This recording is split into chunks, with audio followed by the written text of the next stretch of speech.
We are in downtown St. Louis, and Busch Stadium is the scene. We begin by saying that as young little boys and girls, we dream of those kind of moments to win a ball game. These two guys have had dream seasons. Bobby Cox and Tony La Russa. Two of the best power hitters in baseball, Andruw Jones, Albert Pujols. And two of the best pitchers in the game, both 12-game winners, John Smoltz and Mark Mulder, with records of 12-5. It's been an amazing run by the Atlanta Braves as we welcome you to Cardinals baseball here at Busch with my partner Al Hrabosky. I'm Dan McLaughlin. 13 consecutive championships for Atlanta to get into postseason play, well on their way to a 14th, but they're doing it with guys you've never even heard of. Oh, they've had as many as 12 rookies on their roster at one time. Currently, they're all the way down to 11, and 4 of those live right in the Atlanta area. So it's amazing how productive their farm system has been, and then they have one of the best managers. Well, we got 2 of the best managers all time right here for this series, and we're going to have a lot of fun. 2 future Hall of Famers in Bobby Cox and Tony La Russa, and 2 very good leadoff men for both sides. Guys that really set the table for both Atlanta and St. Louis. This is your 4th key matchup. Rafael Furcal and David Eckstein. Well, Furcal has just been on a tear the last 33 games. And now Eckstein, you just wonder about him. Is he wearing down a little bit? But hopefully he'll be all right. Should be a fun night and a fun weekend of baseball. Great pitching matchup tonight. John Smoltz, Mark Mulder. Cardinals baseball just around the corner. Well, the Cardinals continue a 7-game homestand tonight, the first of a 3-game set with the Atlanta Braves. They split a 4-game series just with Florida. The Jack-in-the-Box division leaders in the National League. The Cardinals by 9, the Braves by 4.5, and the Padres 1 game in front of Arizona. More to come from Busch. We'll talk about tonight's starter, Mark Mulder. Is he the staff ace? Carpenter has been outstanding this year. Mark Mulder was asked, along with Carpenter, are you considered one of the aces of the staff? Anybody can look at it any way they want. That's not the way I'm going to look at it. You know, we got 5 starters going into this season, and anytime you got to set 5 guys, you know, that's awesome. You know, because a lot of teams maybe have 3, and then they're searching for a 4 and 5 guy. There's no numbers here. You don't need that. You know, I mean, they make a big deal about the first couple starts, and that's about it. And then all the rotations get jumbled up, and it really makes no difference at all. And the stats to prove it, with a combined 59 wins this season, the Cardinals starting staff is the majors league leader in that department. Braves and Cardinals, game 1 coming up. Just across the street. Welcome back to downtown St. Louis. And game 1 of this 3-game set between division leaders, the Atlanta Braves and the St. Louis Cardinals. And the Braves have been hot as of late. They've won 9 of their last 12. Bobby Cox's lineup brought to you by Dodge. Furcal, Giles, Francoeur here in the first inning. Andruw Jones, 33 home runs, will bat cleanup. Julio Franco, at the age of 46, still going strong. Then Veteman, Estrada, Kelly Johnson, one of their call-ups, playing left field, and John Smoltz on the mound and batting 9th for the Braves. Mark Mulder is tonight's starter for St. Louis. His numbers brought to you by Advance Auto Parts. Happy birthday, happy birthday, happy birthday. Number 28 for Mark Mulder, looking to win for the 13th time this year. You know, he's 4-0 with 3 no decisions in his last 7 starts, so hopefully he can continue that trend. But Smoltz has won 8 in a row to tie Carpenter for the most wins consecutively in the National League. Here's Rafael Furcal, one of the top leadoff men in the game. He's in the top 3 in stolen bases. Jose Reyes is second. And we saw Juan Pierre for the last 4 games. He's first in the league in stolen bases. Furcal is hitting .274. And here's an 0-1 pitch. You figure runs will be at a premium tonight. And Mark Mulder has always said he pitches better in these kind of games if they're going to be low-scoring affairs. And the good thing about Mulder, for the most part, he can shut down the opposition. Even though they have scored 13 runs in the first inning in his 21 starts so far. But let's come out here and execute a 0. These 2 leadoff guys have been doing a pretty good job, but Eckstein's sort of tiring out a little bit, or you wonder about that, and Furcal's getting his legs. 2-1 is pulled foul. It's 80 degrees here in St. Louis tonight. Just a gorgeous night for baseball, as it has cooled off here in the Midwest. We're expecting just a perfect weekend as well. Furcal's hit .379 in his last 36 games. Well, he's a guy that if you're going to have success against this team, you keep him off the bases. Great speed. And for a little guy, defensively, he has just got a cannon for an arm. Tim Cheetah, our home plate umpire, didn't give that call to Mulder the last pitch. And if the Braves pitchers don't get that pitch, they could be in trouble. In the hole, Eckstein leaps and throws. Long throw. And Furcal beats it out. Lost his balance down the line, but it's a base hit for Rafael Furcal, and David Eckstein made that play pretty close. Defense for the Cardinals. We go around the horn. It's brought to you by Auto Tire. Rodriguez, Edmonds, and Taguchi in the outfield. Nunez, Eckstein, Grzelcyk, Pujols on the infield. Einar Diaz behind the plate. Well, let's see if Bobby Cox wants to be aggressive. And it looks like Furcal may have hurt himself as he is slowly walking back to the first base bag. And again, it looked like he had lost his balance. It's almost one of those plays out when you see a guy have a reaction like that, you wonder about his hamstring. Well, or you watch him kind of jumping right there, and he kind of lost it there. I saw Glenn Hubbard, the first base coach, kind of grab around the calf area. And here's Marcus Giles riding a 9-game hitting streak into play tonight. Average above 300 at 304, and the first pitch is outside. Giles starting to heat it up a little bit. 9 games after 2 for 5 contest last night, batting .500 during this streak. Some people think, especially with the runner on first base, hey, you should almost put 3 guys on the right side of the infield. He hits so many balls the opposite way. Giles has 19 hits over the last 9 days. That's how hot he has been, and his average has jumped from 283 to 304. 9-game hitting streak during that time. Pretty much straight away. Infield and out. Double play depth. And it's 2-0. Diaz trying to encourage a starter tonight. Mark Mulder, who is 12-5 with an ERA of 3.91. We talked about the hitting streak. .500 average during these 9 games for Giles. Jeff Francoeur is waiting on deck. He has been a hot hitter. Right fielder for the Braves. Trying to shoot it to right field that time was Giles, and hits it out of play as we're expecting another huge crowd tonight here at Busch Stadium. He's 3 for 3 against Mark Mulder.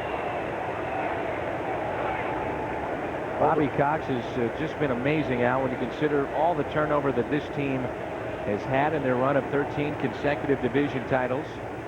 This has to be his best job. And he was last year the manager of the year in the National League. How about a double play? Eckstein, Grzelcyk, double play.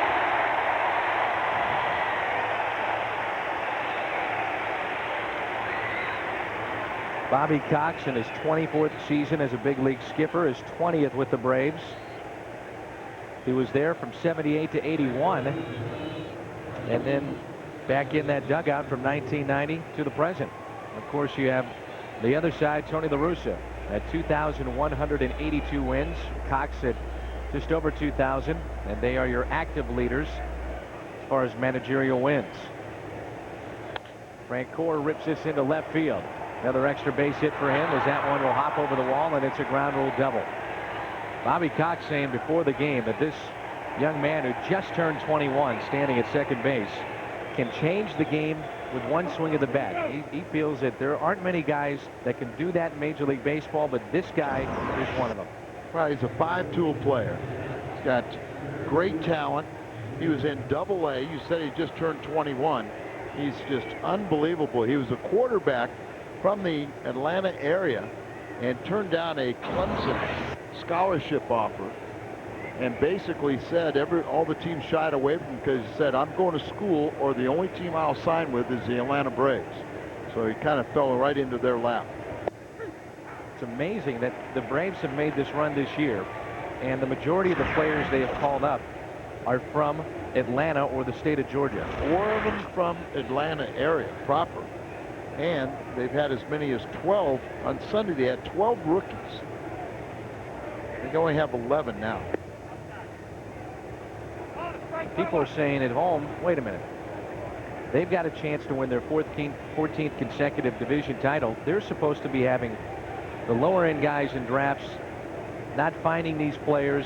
They're supposed to be heading back down to the lower end of the division, but yet with all the turnover, they find a way. Yeah, I mean, it's a great, story, because a lot of times you can have a run. You've got a lot of high draft choices 14, 15, 16 years ago. But now with the run that they've had of 13 consecutive, they're not getting those 1, 2, and 3 in the country picks. They're finding them. 2-1 pitch. Swing and a miss by Jones. Now, Chipper Jones is a little banged up with a rotator cuff problem, so Andruw Jones has really picked it up this season. And people forget, Al, he's only 28, but yet ranks 3rd in Atlanta history with over 1,300 hits as he just passed Hank Aaron. And there's a look at Brian Jordan. Nice talk with BJ. He's had some injury problems, but he's the old man on that team. 2-2 pitch. One guy is super old, but Brian's old. This guy is the oldest regular at 28. Leading the major leaguers at 33 home runs. There's TP, Terry Pendleton. He's going to be taking down the number, I think, this weekend. I know who's taking down 24. That's tonight. You and I both agree he should be in the Hall of Fame. Absolutely. 2-2 pitch. Hit into shallow right field. Late break by So, and he makes up ground with that good speed. So Taguchi with the catch in right. No score after half inning. Cardinals lineup brought to you by Dodge. David Eckstein, John Rodriguez, Albert Pujols in the first, and Jim Edmonds, Mark Grudzielanek, Abraham Nunez, So Taguchi, Einar Diaz, Mark Mulder. The Dodge starting lineup for St. Louis as David will dig in with a .267 average against one of the best. His numbers brought to you by Advance Auto Parts. It's right-hander John Smoltz. 38th career appearance, 27 start against the Redbirds, and he's 9-10 with 6 saves, ERA over 4. One of the toughest opponents for John in his career. John has made one postseason appearance here, Game 5 of the 1996 National League Championship Series, a 14-0 win. Yeah, don't remind us of that one. And this, of course, will be his final regular season appearance at Busch. These two teams could see each other in the playoffs, of course. 3-6 in 19 games, 13 of those starts here at Busch. 2,500 career strikeouts for John. He owns 175 wins and 154 saves in his career. And he just passed Christy Mathewson on the all-time strikeout list. He's 26th all-time with 2,516. He and Hall of Famer Dennis Eckersley are the only 2 pitchers in Major League history to have at least 150 wins and saves. Out to right field, and the catch is made. Vancouver with the catch. He also has a couple of outfield assists there. Very good arm and right. Around the horn for the Atlanta Braves, the defense. Johnson, Jones, and Francoeur in the outfield. Benjamin for Kyle Giles, and Franco on the infield. Johnny Estrada behind the plate. One step further about Francoeur, the right fielder for John Smoltz. He has 5 assists, and this is only his 20th Major League game. It's amazing. He got 2 of them the other night in Cincinnati. 5-tool player, and they say he's something special. Rodriguez rips it into right center field. This guy's been something special. After all those years in the minor leagues, John Rodriguez with another base hit. And he has given the Cardinals a little cushion now on the fact that there's no Reggie Sanders, no Larry Walker, but this guy has stepped up and really filled in that hole and done a nice job. He's hit in 14 of his first 15 Major League starts, including the first 10. Adds to his .352 batting average. And a rarity, as 9 of his 20 hits have been for extra base hits. A rarity that it was only a single. Now it's Pujols. Albert on the first pitch down the left field line, and it's 2-0 Cardinals. Pujols goes deep against Smoltz. Number 30 for Albert. Gets number 30 in style off of John Smoltz.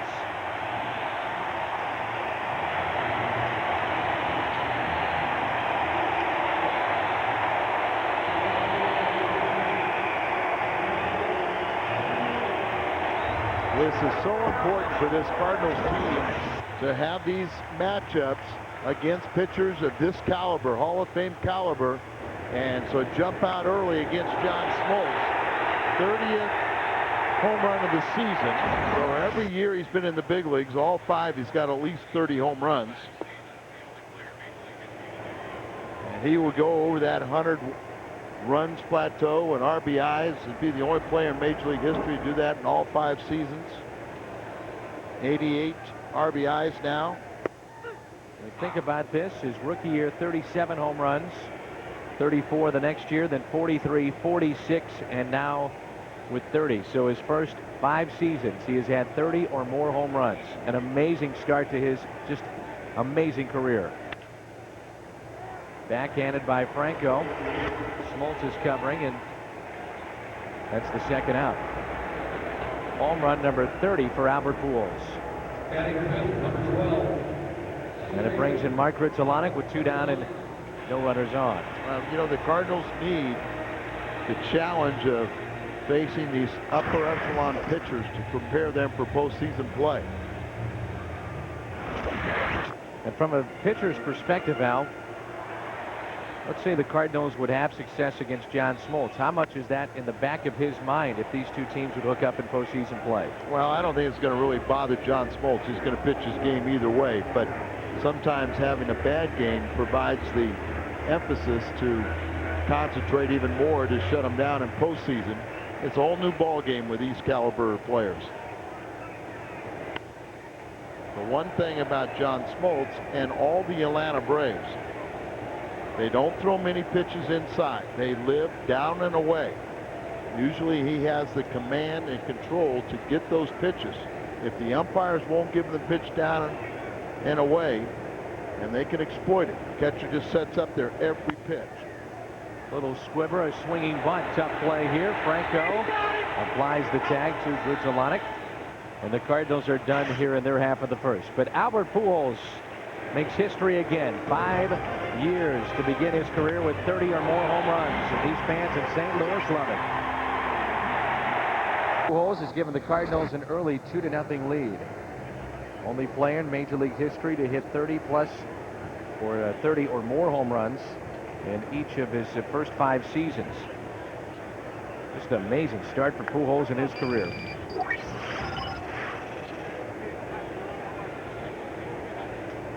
Fumigate the booth.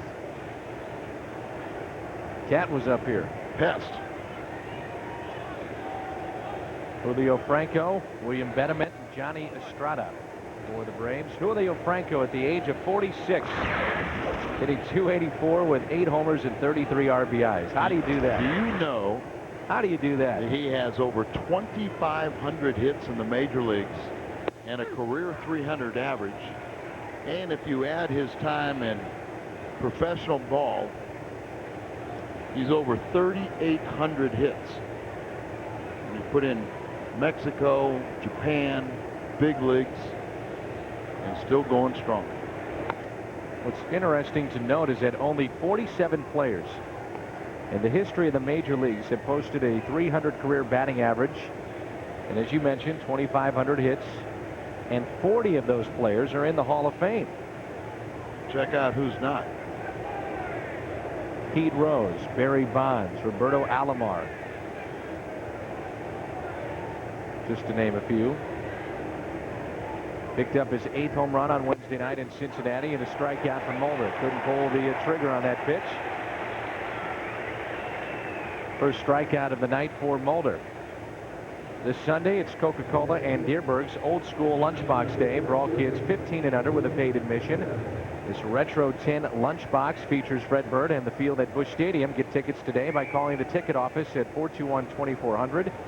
And you can always check it out online at stlcardinals.com. That's just amazing. 46. That's what we think he is. 46. Who knows how old he really is?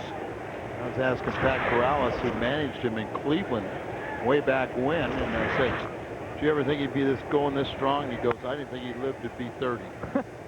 A ground ball hit to Nunez. 2 down.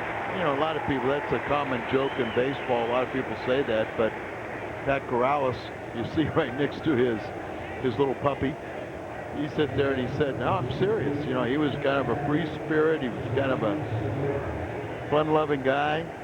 And boy, has he settled down to be just one outstanding ball player and citizen. I can't say enough about Franco. I've known him a long time. Keeps himself in great shape.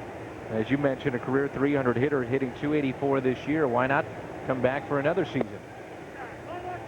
Well, the interesting thing about these Braves, and you see Johnny Estrada, he's still banged up from when he got run over by Darren Erstedt of the Angels in interleague play. Missed about a week. He's got a bulging disc. Back to Mulder. 1, 2, 3 innings. He slings it over to Pujols. He set down 4 straight. Nunez, Taguchi, Diaz coming up. We'll talk about that young man when we come back. Johnny Estrada chatting in behind the plate. You were talking about Estrada being a little banged up since that collision. Yeah, he got run over by Erstedt. Missed about 7 days. End up with a bulging disc in his back and really has not hit much since returning. And this is the first time he's caught Smoltz since June 16th. Look at his fingertips on his throwing hand. You can see as he puts down the signs, he's got fake nails. Yeah, the nails or the polish. He puts down the signs for John Smoltz here in the second inning. Nunez a swing and a miss. It'll be Abraham, Sotoguchi, and Einar Diaz. Take a look at Estrada behind the plate, putting down the signals. He told me he went to the grounds it to short for Cowell. One away. Went to the same beauty salon as Mike Bogart. Gets it where he gets his pedicures. That's nice. To each their own. That's the kind of insight you just don't find anywhere else, Al. And you can break down why guys mechanically are messed up, and you can tell us where to get the finest pedicures. I know. I mean, I can't believe that talking with Johnny Estrada how that came up. I'm assuming you're not serious. I am serious. About the pedicures? Yeah, for Mike Bogart. Uh-huh. Yeah. But that's where Johnny went to get his nails done today. It's very nice. Here's Sotoguchi. 1 ball, 1 strike.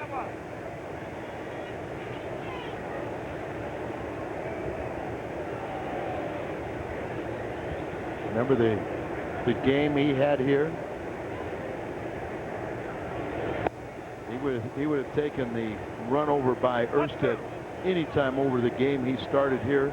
I think the first time we saw him last year, where he just had about 15 balls go off every inch of his body. It was a day game here against Atlanta, getaway day, and he was beat up. Oh, they had to carry him to the bus, I'm sure.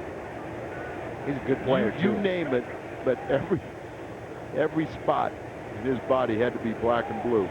He was the Silver Slugger Award winner last year in the National League for catchers, as Taguchi swings and misses on a 95-mile-an-hour fastball. Well, John Smoltz has great location, and he's got that 95-mile-an-hour fastball. He's got a terrific slider. He's got a split-finger fastball. He's got all the ingredients, and he's got the knowledge and experience to make it all work. He moved the glove about an inch. But see, that's what these Atlanta Braves, Leo Mazzoni just preaches. The only thing that you can't pitch to him if you can't pitch down and away. There's Einar Diaz with 2 outs, nobody on. Curveball, and he pops it up on the infield. Betterment, the third baseman, will take it. A 1-2-3 inning for Smoltz. He has set down 5 straight. Mulder back to work. We play 2, and the Cardinals lead it on an Albert Pujols home run. His 30th, 2-0. For the lead of 2-0, our good buddy, the Hall of Famer Bernie Federko, in attendance tonight, along with his wife Bernadette. Their 3 kids in front, Jordy, Dusty, and Drew, and they all need to have a visit with you, Al, to figure out where to get their hair cut. Oh, no, they look good. You know, Lisa, you met Lisa. She used to babysit the 2 older ones. Your daughter did? Yeah. Years and years ago.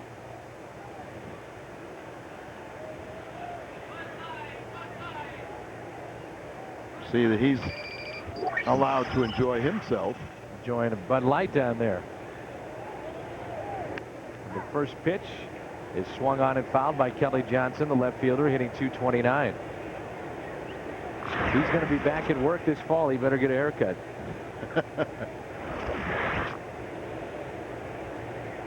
Outfield is straight away. The third baseman Nunez in on the grass. Good pitch by Mulder. Way out in front is Johnson. John Smoltz on deck, and then we'll see Rafael Furcal. Johnson's starting to these big league pitchers are starting to get him. 167 average over the last 20 games. But you know, these Atlanta Braves never talk about losing, but they know, as some of the players will pass on, they know they were going to bring a lot of guys to the big leagues. They were supposed to be here like in 3 years, but this group of kids are playing well for them now. 1-2 pitch. Mulder doesn't get the call on a breaking ball, and it's 2-2. The Mets put up a 6 spot in the second inning, and they lead the Chicago Cubs 7-4. Return of Nomar Garciaparra. And Jim Henry, the general manager, prior to the game, gives Dusty Baker a vote of confidence. Next year will be the final year of his 4-year deal in Chicago. And that vote of confidence doesn't mean a lot, because it means a lot of people are asking for his head.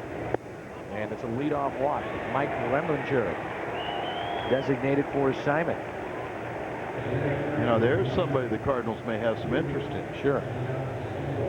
Wasn't that long ago he was an all-star pitching for the Atlanta Braves as a setup man. Just a couple years ago. Yeah, I think 2 to be exact. So this will be a sacrifice situation, more than likely, for John Smoltz with a runner at first base, nobody out to start play here in the third.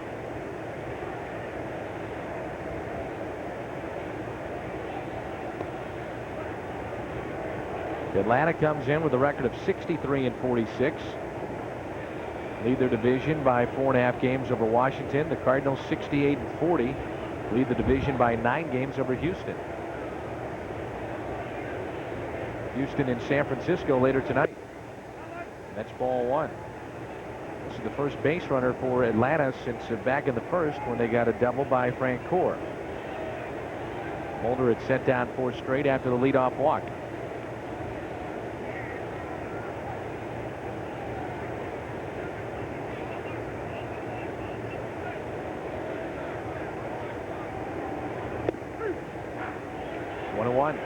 I like Tim Cheetah's strike call tonight. Boy, you get some style points for this, Tim. Tim Cheetah, the home plate umpire. Ron Colquitt first. Dan Isonia at second. Dale Scott at third.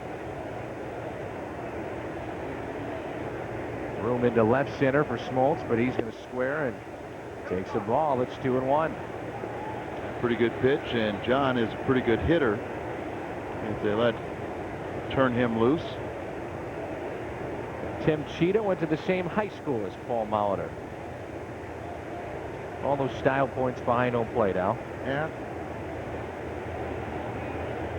Molitor in the Hall of Fame. That's a good throw to first base there. Just, you know, all of a sudden you weren't sure if Bobby Cox would switch off a little bit.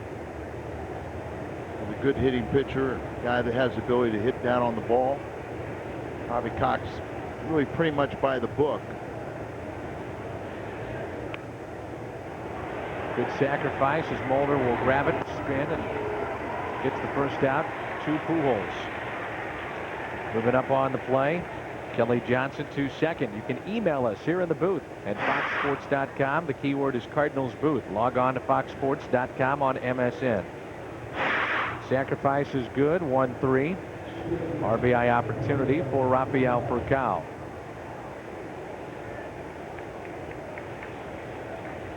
Furcal's a guy that you can't overlook with a little pop.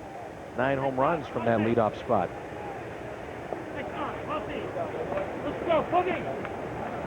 Coming off one of his better months this season, in which he hit .390 in July. Yeah. 38 RBIs, and said don't make a mistake to him and he can knock it out. And the pitch is a ball outside, 1-0. Furcal singled and was erased on a double play, his first time up.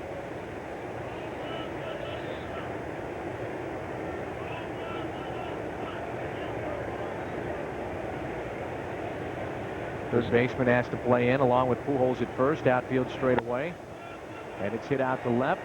Late break. Ooh, and it is caught by John Rodriguez. He almost misplayed it. And almost hit a great deke, the runner at second base, Johnson.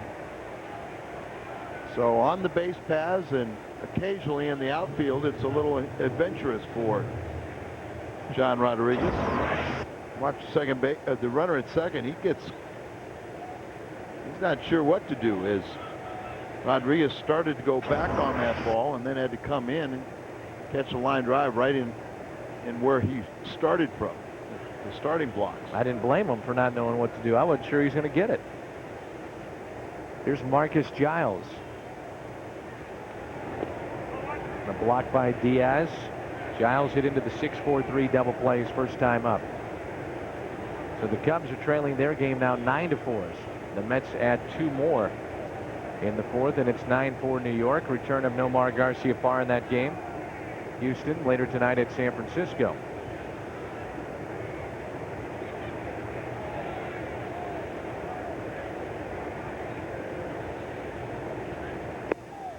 Pitch. Make it 1-1. We know that the Cardinals have a bunch of games left with Chicago. Well, Houston and Chicago have a lot of games left too. Yeah, so I mean, there's some interesting pitching matchups there. Of course, Houston doing what they did last year and winning a high percentage in the second half. Looks like Diaz is crossed up. Just plain missed it. I'm sure he's going to walk out, at least get the attention.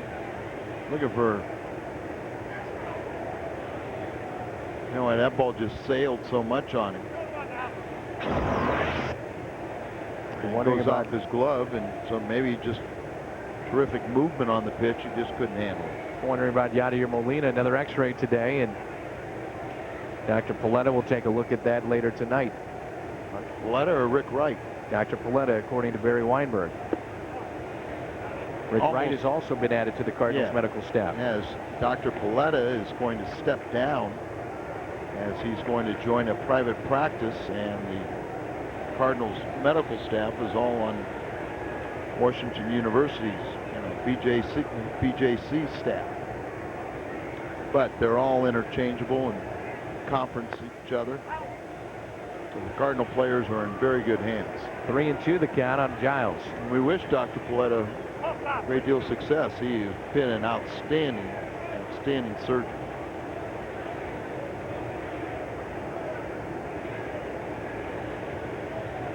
Yet he didn't operate on me. No? That was impossible.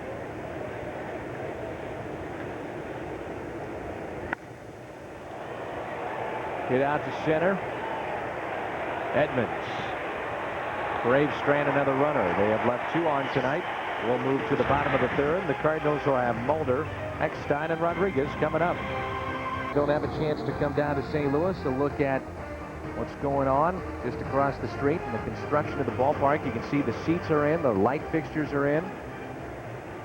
And by this time next year, that project should be complete as far as having the full seating capacity ready to roll. Ready to roll and starting on the Village. Hey, you know, it's Mark Mulder's birthday today. You remember where you were when you had your 21st birthday? It's 28 for Mulder. Sure. You know, I'm sure a bunch of your good friends wanted to take you out, right? Of course. And I'm sure you let them. Of course. What would you think about a young man that decided it was more important to sit at home and watch Cardinal baseball? He's a dedicated fan. We're happy that he is. So we should wish him happy birthday, right? Happy birthday to him. Who is it? Josh Whitson. 21st birthday. Sitting at home watching Cardinal baseball. Of course, what a great matchup. Smoltz and Mulder. Cardinals and Braves. Maybe a preview of postseason, but happy birthday, Josh. And happy birthday to Katie Mee. Our director Tom Mee's daughter. Katie Mee, happy birthday. She's 22. Josh, you can thank Dustin and Diane and Tom Wilburn for this message, so happy birthday. There's a good question from Mexico, Missouri, and I'm not sure I know the answer. I thought I did, but things have changed with Mike Lincoln. We're always talking about the big four coming back. How about Mike Lincoln? What have you heard, Al? Well, Mike is throwing again. Off the mound, he's had a few different appearances, and you know, I mean, he had a few setbacks. Probably threw too quickly in spring training, and then he had to have a second little surgery, cleanup surgery, but he still couldn't make it back this year, and it's very important for him to do so. Tony La Russa said a couple weeks ago to Banquet IMC here at the stadium that he felt he would be back by the end of the season. Our Snooks This Day in Baseball history. Harold Arlen of KDKA Radio announces the first ever broadcast of a Major League game. The Pirates beat the Phillies 8-5 at Forbes. August 5th, 1921. You remember Bob Prince?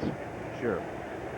The I hear gunner? more stories about Bob Prince than any other broadcaster from Mike Shannon. Yeah, Bob Prince was Hall of Fame broadcaster with The Pirates. Pirates, and he was quite a character. Of course, he did one of his legendary exploits was here at the Chase Hotel. He was a terrific diver in college, and he dove out of one of the stories, third-story window at the Chase Hotel into the pool, and it seemed like it had about a 20-foot overhang, and he made it. Did you see this? After a night of drinking. Uh-huh. You know, he left some of the pool water still in when he dove.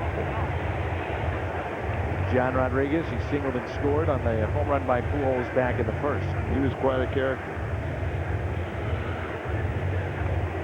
Loved by the Pirate fans, rightfully so. Rodriguez with 3 home runs and 9 RBIs. Curveball at a strike. Batting .364.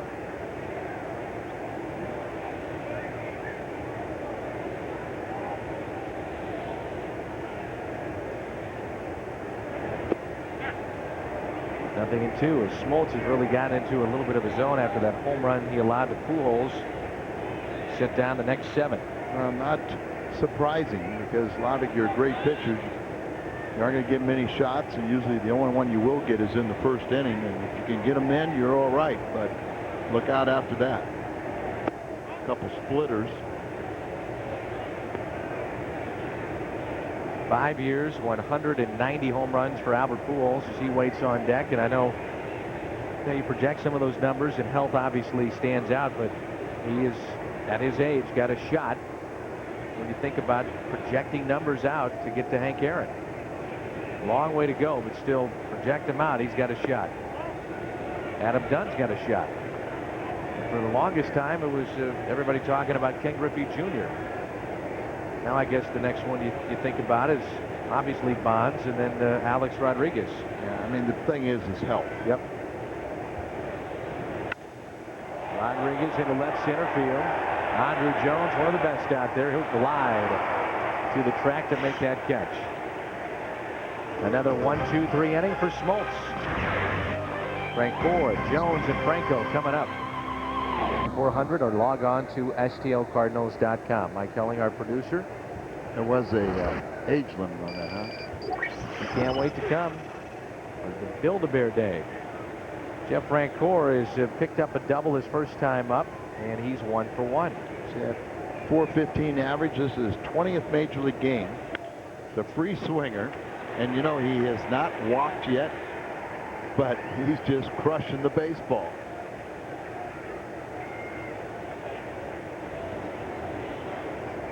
Two for 2 now. He already has 28 hits in his 20th game, but you see, he's just going to go down and swing. He's just a free swinger, and I think if some of the pitchers find that out, that he hasn't walked, why throw him strikes? And for some of these guys, like you said, that made the jump from the minor leagues to the major leagues, Atlanta natives, what a thrill it must be, playing along the sides of Andrew Jones and Chipper, and playing for a guy like Bobby Cox, who's headed to the Hall of Fame. What a thrill. And they say some of these kids are just really special. They're just very polite, and he leads the list. Francoeur, Jeff Francoeur. There's Chipper. Chipper got that bum shoulder, and with all the injuries he's had, Betterment is really out of options, kind of a perennial, phenom or prospect, and then out of option this year, so they had to keep him. And because of all the injuries to Chipper, Betterment's gotten a lot of playing time and has done a good job.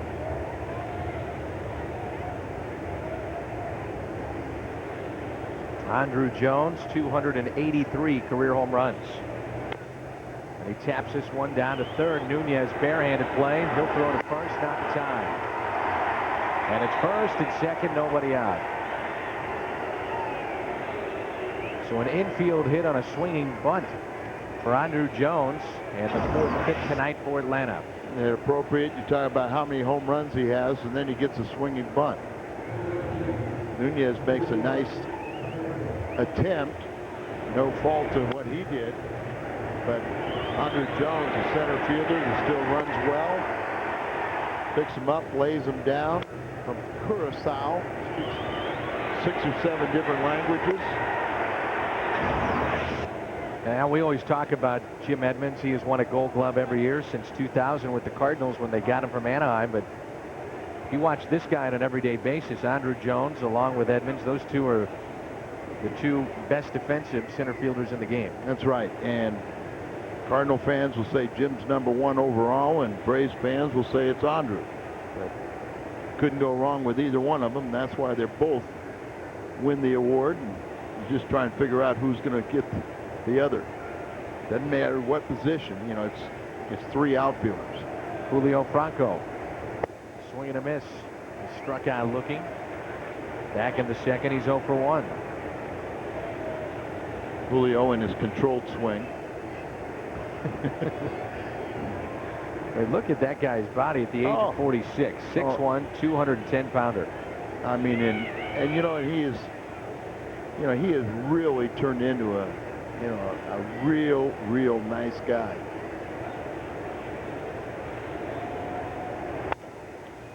Ground ball. That's one. High throw, safe at first as Jones went hard into second base and Grudzielanek. That's his hard baseball as Grudzielanek is shaking his head on that play. Well, it really was not a double play ball. It wasn't hit hard enough. And that allowed Andrew Jones hustling to get on top of Grudzielanek. And really not much contact.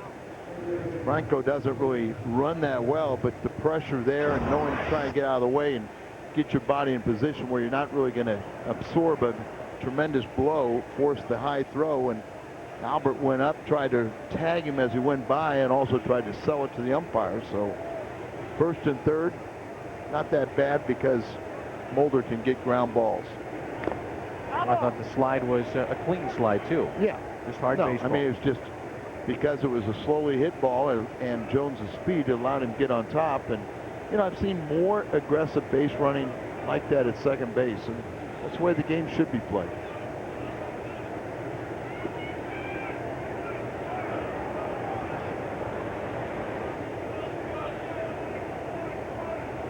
No balls and a strike.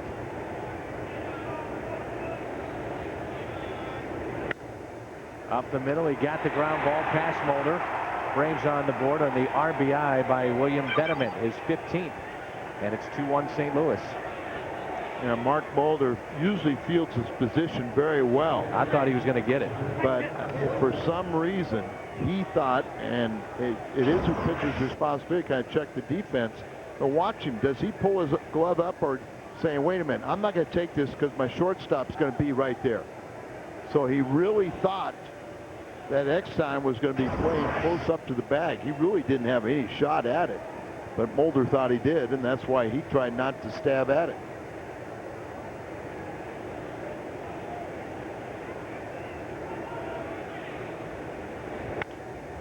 That one he'll get. Goes to second for 1 on the first double play. The second double play that the Cardinals have turned tonight.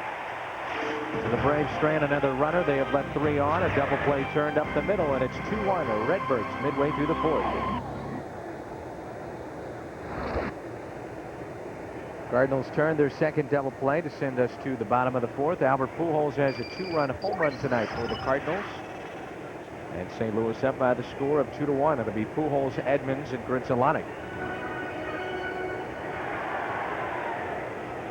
The average for Albert at 343. And again, worth repeating if you're just joining us, 5 years in the big leagues, 5 years with 30 or more home runs for Pujols.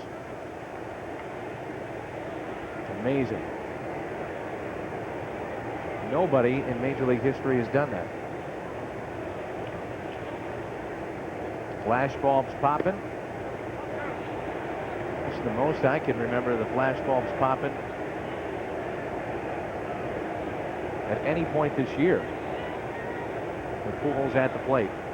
Well, school's out, a lot more people traveling into St. Louis. 3-0.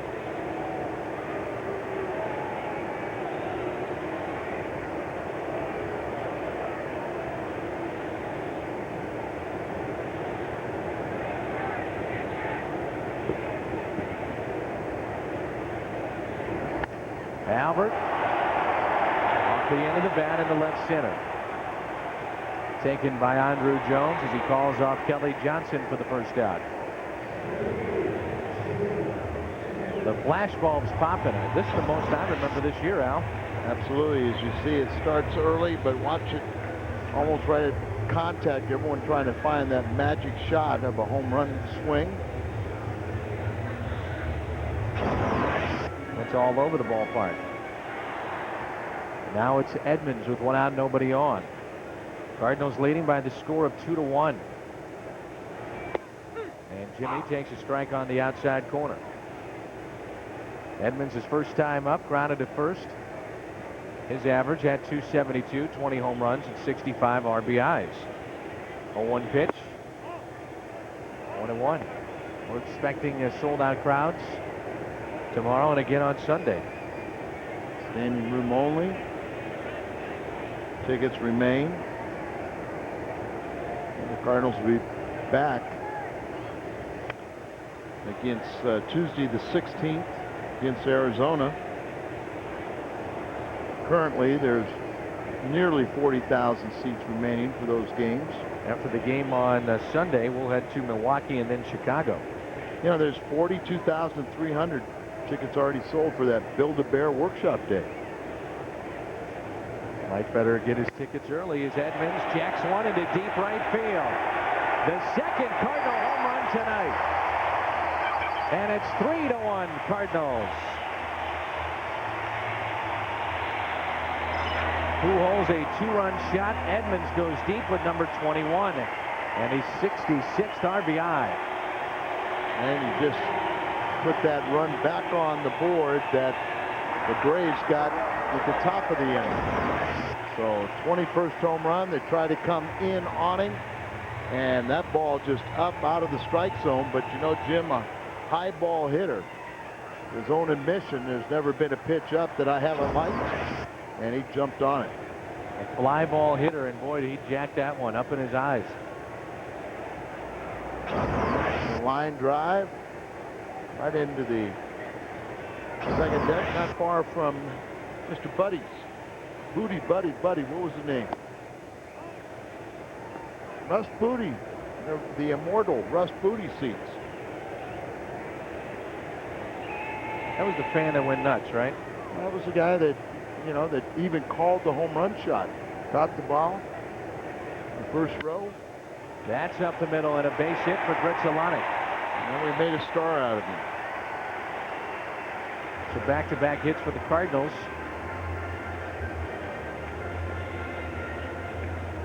That home run, it snapped a string of 9 straight set down by John Smoltz. Gritzolanic is 1 for 2, and now it's Abraham Nunez. Cardinals are not pressed into a situation now where they have to get Larry Walker back and Sanders back and Molina. I mean, the bench has done a fabulous job, and they've got a nice lead. It's 9 games here. Yeah. I mean, there's no reason to rush these guys back. We have a situation now where you got to worry about getting some of the bench players rest time, like a Nunez. Nunez has played on this homestand, third base primarily, but played second one game. Also a little bit of shortstop, too. As you got Eckstein and Grizzolanic a day off, so Abraham had to play those third and short, or second and short. play those days, and then now he's back at his familiar position, playing nearly every day at third base. You're telling me this guy couldn't play for the Pirates?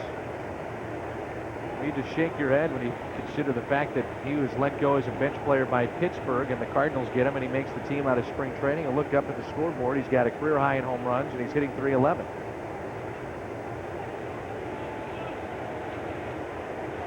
Played very well defensively as the runner is going on a hit and run. Down to second they go, and Rich Alonic is gunned down by Estrada. That's out number 2, and the count is 1 ball and 2 strikes. Kyle with the catch. Estrada throws sailing to the first base side, but it worked to his benefit as it went right into the tag. Tag was able to be applied before Rizalonic slid into the bag, so it helped out being offline. Nunez, 323 as a starter. He swings and misses. He's 0 for 2 tonight. Strikeout for Smoltz is number 4, but he gives up the home run to Jim Edmonds. And it's 3-1 St. Louis. At Busch Stadium where the Cardinals lead 3-1, joined by one of the new Blues, defenseman Eric Brewer. Eric, introduced to the media yesterday. What do you think of St. Louis so far? Well, things have been really good. We've been received really well. My wife and I came in and checked things out. We haven't really spent any time here, and anytime you can catch a ball game like this, it's great. I know you don't get to see too many games in Edmonton where you were traded from. No, we're pretty much a hockey town with hockey weather year-round, so we're not as fortunate as others in that regard. I got to ask you, so many rule changes going to happen this upcoming season in the NHL. How's that going to change the game? I think everyone's hoping that if we give the referees the opportunity to call it appropriately, that it'll be a wide open game and get a lot more chances for the fans.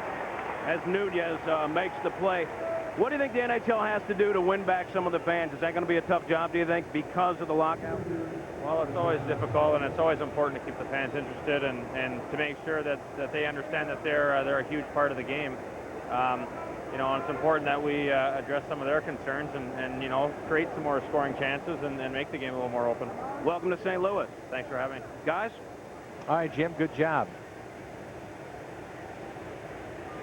And with Eric Brewer coming to St. Louis, we say goodbye to one of my favorites with hockey and dealing with him on an everyday basis during the season and getting to know him very well, and his wife Lauren. It's Chris Pronger and their 2 children on the way to Edmonton, and he was just a classy guy, and he said it best. He said he grew up and the fans got a chance to see him grow up right before their eyes over the nearly 10 years that he spent here in St. Louis. I'm going to miss him. He's a good friend and a good guy. Yeah, Chris and Lauren. I'm running across her every occasion with the kids out having lunch or something.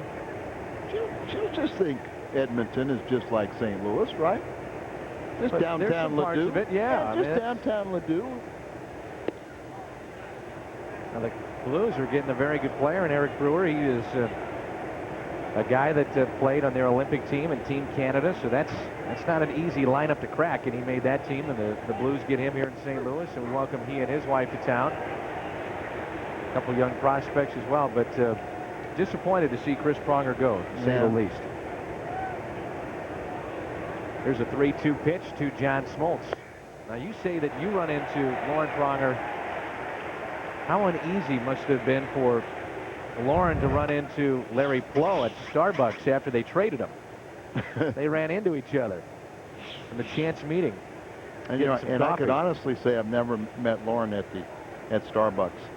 Just at the restaurant. Because I don't put that stuff in my body. The body's a temple, Al. Always has been, always will be. Thank you. Never for the order, and here's for Kyle. Never acquired that vice. Coffee. You've acquired many others. Yes, I have. More than made up for it. I've seen it. How do you guys afford that stuff? We love coffee. Yeah, but got to get awake. Get your rest at night. Oh, I get plenty of rest. Kyle rips it foul, and it's a count of 1 ball, 1 strike. Kyle is 1 for 2. He has flied to left and singled back in the first. I've always enjoyed watching this guy play. Yeah, he can be a very, very exciting player. Got a terrific throwing arm, but I think when he's in the batter's box, his electrifying speed, you really... How about that breaking ball? He's had a couple that we haven't seen this year tonight that have been much bigger and sharper. I think he's poised.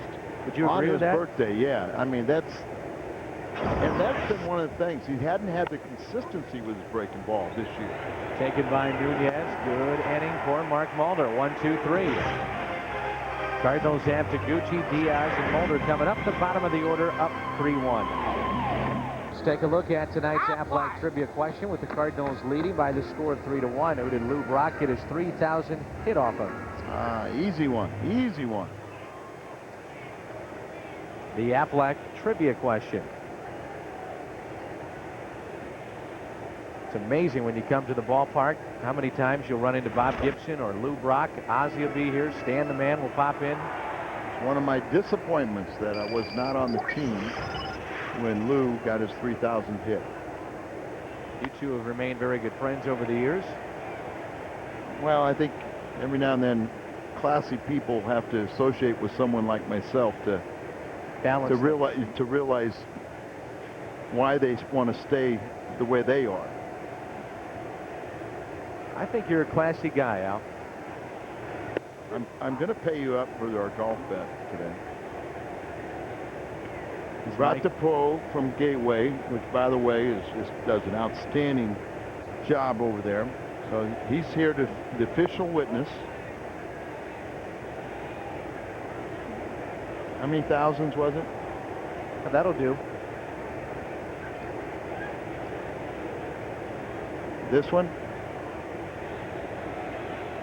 Ball and 2 strikes on Taguchi. I was busy yesterday. I was in Columbia, Missouri in the morning and the early afternoon, and then came back home to St. Louis as we had our Misha Sportsmanship Summit. All the high schoolers getting ready to start their fall sports on Monday. Practice begins. You told me how much you enjoyed that last few years going up there for that event. Rick Keinhardt and the gang at Mischief do a great job. I've been doing the state title games for football and basketball since '98. And we have had just some unbelievable games. And none better than this last winter. We had the #1 team in the country going down. Vashon High School, #1 in the country, lost to Poplar Bluff. And Tyler Hansbrough, and it was fun to see him, one of the best high school players in the country. But we at Fox Sports Net are proud to bring those games to you. 3-2 pitch. Got him on the outside corner. And before tonight's game, the Cardinals recognized Jamie Brennan of Gallatin, Missouri, and Dustin Wilkerson of Paris, Missouri. They both were at the summit yesterday, and Jamie was the runner-up, and Dustin was the winner of the Missouri State High School Activities Association Sportsmanship Essay Contest. They're behind us in our broadcast suite, and congratulations, guys. Way to go.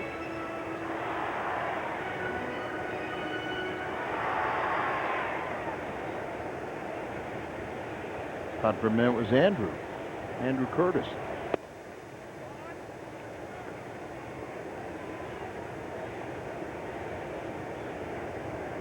Diaz is 0 for 1, popped out in the second.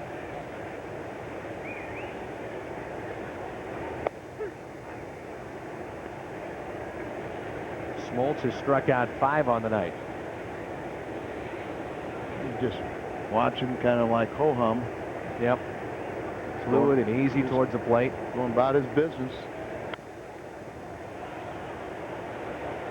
That one at 95 miles an hour on our gun here at the ballpark, and it's 1-2 as Smoltz has gone out from being a starter to a closer, now back to the starting rotation, a place that both he and the club agreed that they needed to do. I mean, he was a guy that felt more comfortable pitching every 5th day, but for the 2 years he was the closer, Braves went to him and said they needed help, and they got it.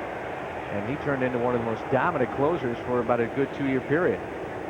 Well, they're kind of, when you have that type of cooperation, and that's where Bobby Cox can go to a star and say, you know, we want to change roles.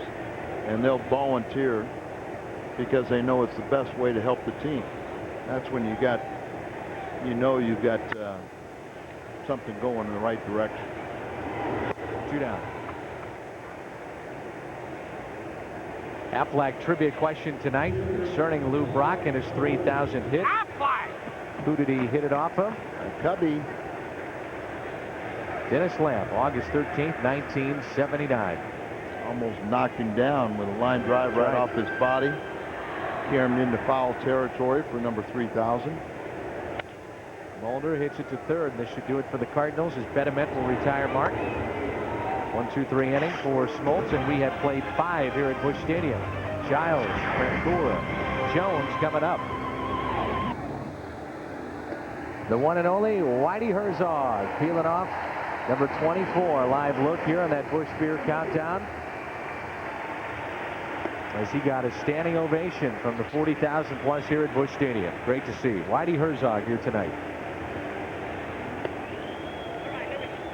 And Whitey would always say, Al, that he would not come back as you see the Cardinals have a 2-run lead unless he was in the perfect situation of a club that was going to spend money and have an actual chance to win. And one of his favorites here in town, Terry Pendleton.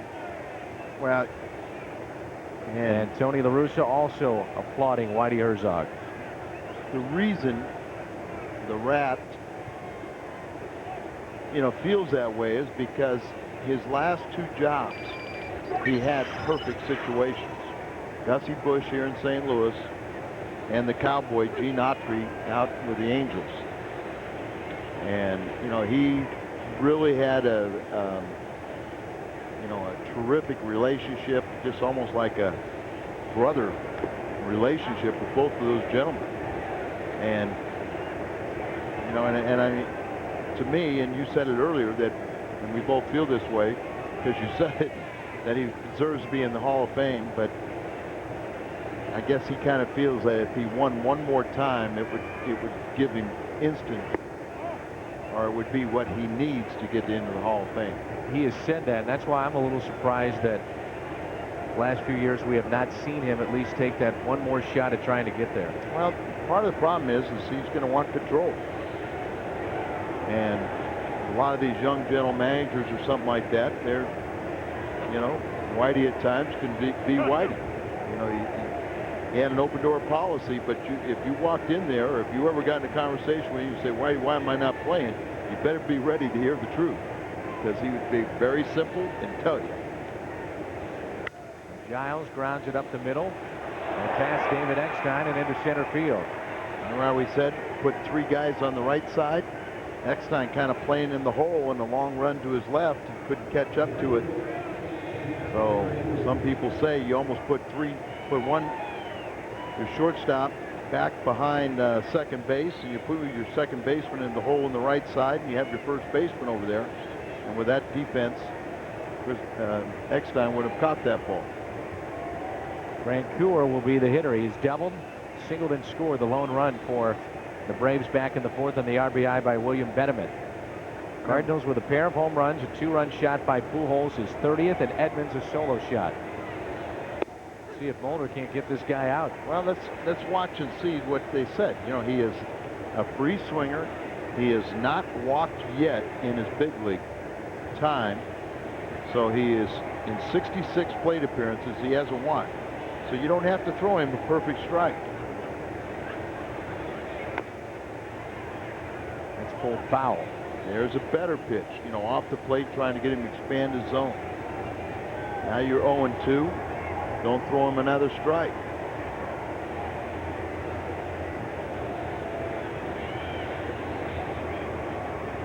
With that base hit, Marcus Giles now a 10-game hitting streak. He's standing at first.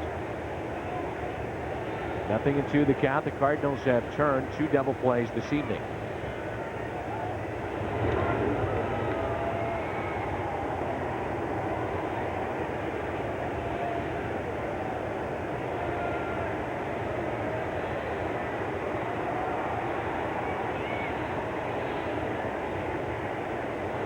Up and in pitch.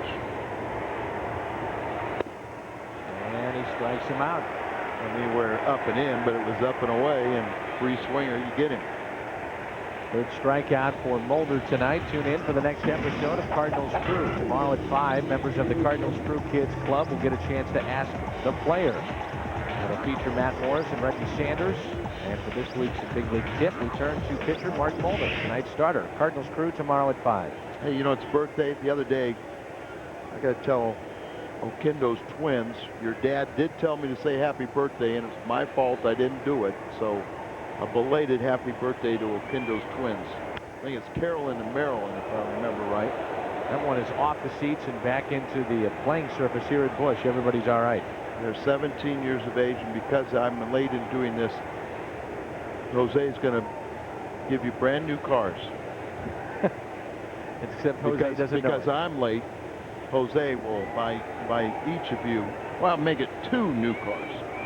Very nice. Carolyn and Marilyn. Happy birthday. Here comes an 0-1 pitch from Mulder.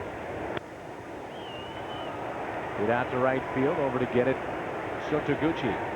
2 down. When I think of the Atlanta Braves coming to Busch Stadium, how could you forget Jose Oquendo and his 4 innings of relief in that extra inning game? That was part of the pregame show. Back in 1988. Did you watch that episode? He pitched. Was in shutout. I was at that ball game. I worked the game. That's how I remembered it. 3 shutout innings. End up getting the loss. They got some runs off him in the 17th inning, his 4th inning of work.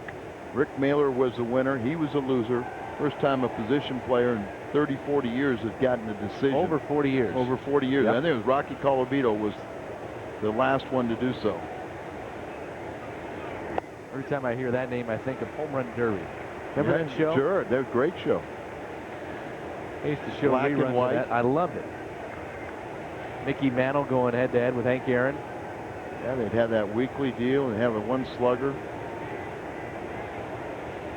That was about the only thing we could see on Saturday afternoon. It's in the wintertime, right? That's right. Of course, Julio Franco went up against Mickey Mantle one episode. Yeah.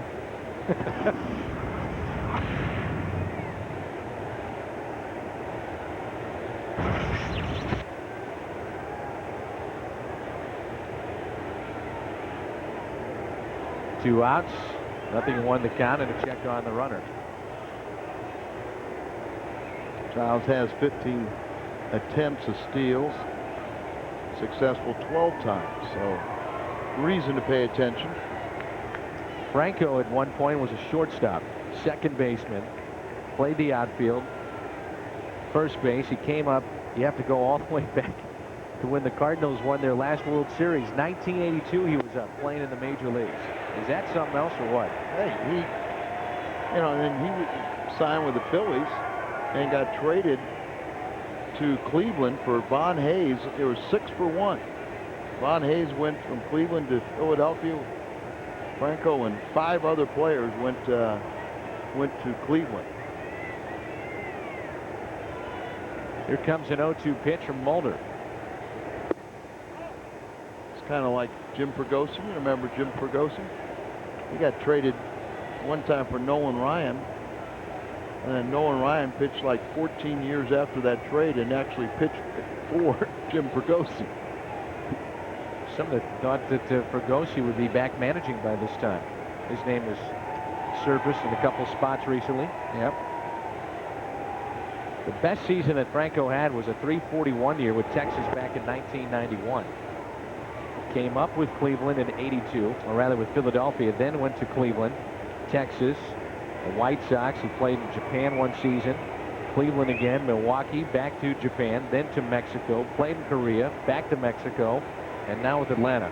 And that's where they say over 3,800 hits if you add Korea, Mexico, and Japan to his 2,500 here. He will turn 47 on August 23rd. And he grounds out to end the top of the 6th. He's 0 for 3 tonight. Cardinals lead it 3-1. Cardinals with a lead of 3-1. They have been out hit in this game 6-4. Top of the order for St. Louis: Eckstein, Rodriguez, and Pujols. And David hits this one into left field. He's thinking extra bases. A leadoff double for David Eckstein. That brings in Rodriguez. Let's see if John Rodriguez can't move that runner over and give Pujols an RBI opportunity. David just jumped on that pitch. One of the things they've tried to do is to get the balls up and in the middle of the plate. They know it's probably most of the time it's going to be away from him, but if he makes some mistakes up and in the middle of the plate, jump on it. First pitch swinging, and John Rodriguez was telling me the other day that this is what he enjoys to do, to be aggressive early on in the plate appearance. Well, and a lot of pitchers trying to get ahead, so he's swinging at strikes. And that's not exactly one you're going to turn on. That is, you know, that's a pitch they've been working right underneath his hands. Really had some success with a splitter. Rodriguez 1 for 2 with a single run scored on the 2-run homer by Pujols back in the first. Albert's on deck.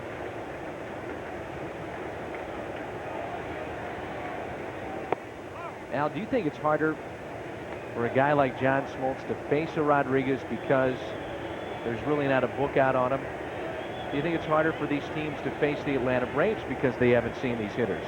Well, I've always felt as a pitcher, you know what your strengths are.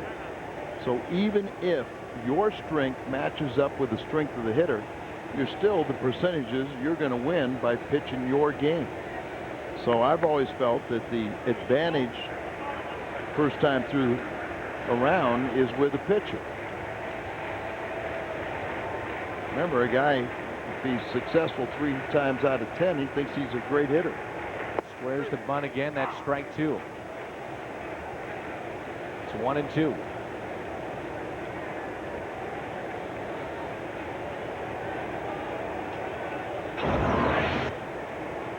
Well, you see him right there. It's just, you know, it's a strike zone. You know, the umpire called this strike. It had nothing to do with whether he thought the ball, the bat was out there or not. He pulled the bat back, but the pitch was a strike. Rodriguez didn't like the call, the pitch before last. Thought it was a little down in the zone, but he pulled back and took the strike. A called strike from the umpire. I think it was a splitter, so. And it's 2-2. Rodriguez pops it up. Doesn't get the job done. What's on Tap is brought to you by Budweiser. Tomorrow at noon on KTVI is our What's on Tap. Jason Marquis will take on Tim Hudson. Hudson, Mulder's former teammate in Oakland, is 7-6. Marquis comes in at 9-9. He can do that. He can hit. They're going to walk Pujols and get to Edmonds, who was homer tonight. So the intentional pass of Pujols. And they probably, or at least they had the option to do so, even if Rodriguez would have gotten Eckstein over, set up a double play situation. But this is sort of what Tony says, okay, you know, I'd love to see Albert hit, but if you want to do it, I still got a pretty dangerous hitter coming up behind him. Why is he dangerous? He showed us earlier tonight. High pitch in his eyes. He picked up a solo home run to make it 3-1. That's where we stand right now here in the Cardinals half of the 6th.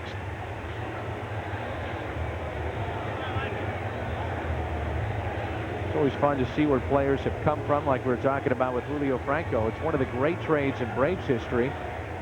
They acquired John Smoltz from the Detroit Tigers back in 1987 for Doyle Alexander. I played with Doyle Alexander, and a non-drafted pitcher is John Smoltz. How about that? Non-drafted. Great athlete. Great golfer.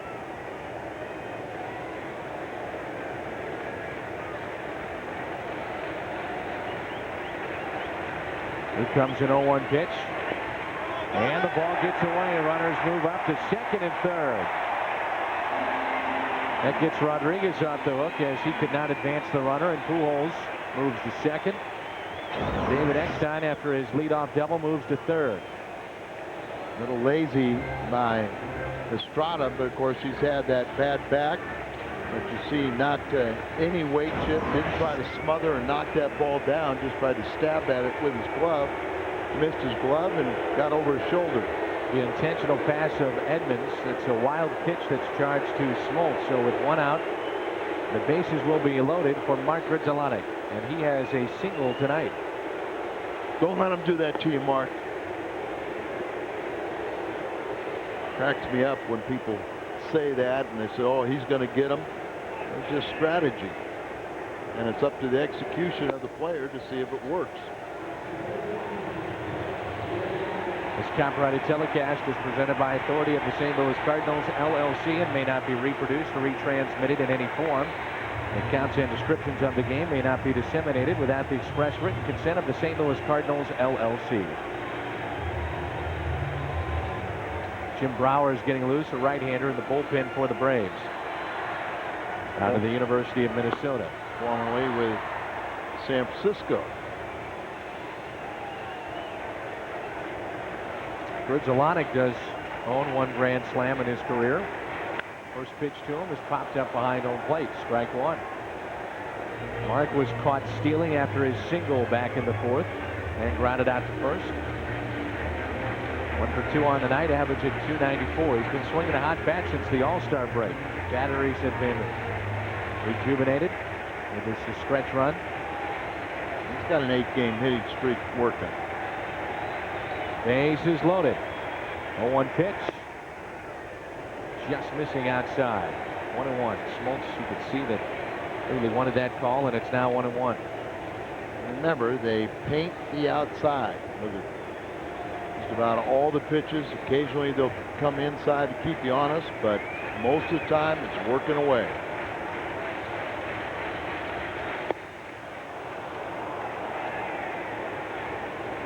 Chance for the Cardinals to bust this game open, up by 2 runs, 1-2 the count. With the bases loaded for the Cardinals second baseman Mark Grudzielanek.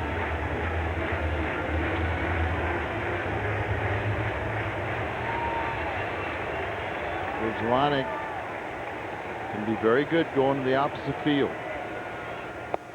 Strikes out. Big strikeout there, and now it's Nunez. Not a good at bat at all. And nobody knows him more than Mark. 6th strikeout to John Smoltz.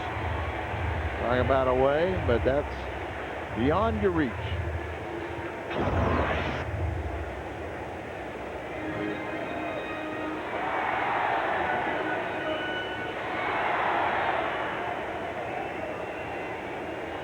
Up to Nunez. He is struck out, grounded out to short. Has not looked comfortable tonight. Does it make my point when I say about Smoltz and most of these pitchers, they pitch away? If I told you John Smoltz has thrown almost 170 innings and has not hit a batter yet. You know what happened last time you said I know. Well, that gives us a run. Talking about it with Carpenter the other night. Next pitch, plunked him. And strike 2 on Abraham.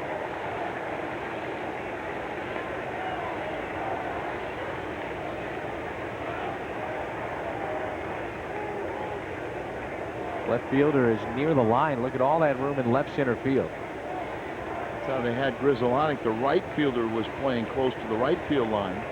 Now with a left-handed batter up there, they got the lefty near the line. 0-2 pitch.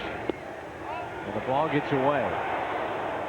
Not far enough. Eckstein stays at third.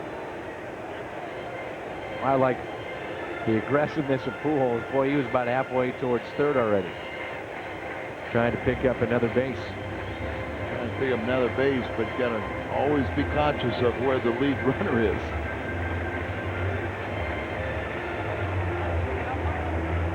Pujols has scored another run tonight, adding to his league lead in that department. Major league lead.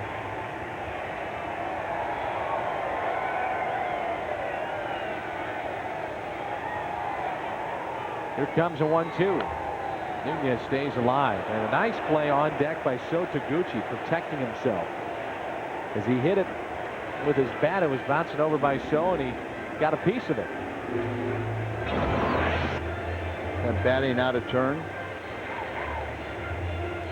Yeah, but the fans behind him made him mad because they just lost to Cincinnati. See, they're just telling him, hey, you took my ball away.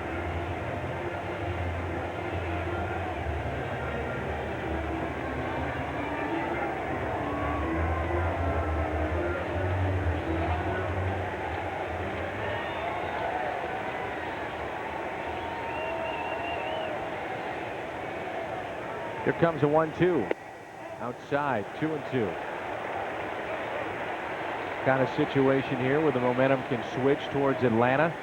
And Smoltz can get out of this jam, or the Cardinals can pile on with their lead. That's why it's so important for Mulder or any pitcher just to, be aware of what's going out there, but not be concentrating on it, just pitching your game.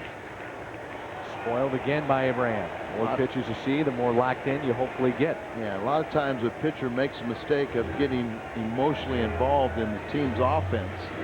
And so the starter says, okay, I've got a 3-1 lead now. They're going to get me a couple runs this inning. And if they don't get them, then he goes out there disappointed. You're better off just focusing on what your job is, and that's pitching to the hitters and the other team, and just concentrate on that and always think it's a 1-run game in your mind. 6-pitch at bat so far. Nunez slaps it the other way. That's going to get down. 2-run score. Abraham delivers. He's on his way to second, and he is gunned down. The runs will count, though. Big hit there by Nunez to plate 2. His first hit of the night, and it's a big one. As he slaps it the other way for an RBI single to get 2 in. 5-1 Cardinals against Smoltz. Now it's a risky play because, number one, he can get thrown out at second like we saw, but that run has to cross the plate before he is out. You can see the second baseman up there saying, hurry up, get it back in. Pujols scores just before the tag is applied. Well, it's a good thing it's Pujols running because, he is a man possessed, trying to lead the league in runs scored for his 3rd consecutive season. He's become the 6th player to ever do it, and the first since Pete Rose in the mid-70s to lead the league in runs scored for 3 consecutive years, and no one's ever done it 4. He's got 23 runs scored since the All-Star break, 2 more tonight, and 93 on the year. Others that have led the majors in runs scored 3 straight seasons. A guy named Babe Ruth, Mickey Mantle, Ted Williams, Eddie Collins, the only players that have done that. And Pete Rose, right? Pete Rose, I don't think has. 3 straight seasons. Thought he was the last. No, Pete Rose was 74, 75, and 76. Yeah, he'd be the first since Pete to lead the major leagues 3 consecutive seasons. All those gentlemen are in the Hall of Fame except for Mr. Rose. 2 balls and a strike on Wilson Betterman. It's the 6, 7, and 8 batters in this lineup. 5-1 Cardinals. As Abraham Nunez delivers again with the bases loaded. He is now 4 for 5 with 8 RBIs with the bases loaded this year.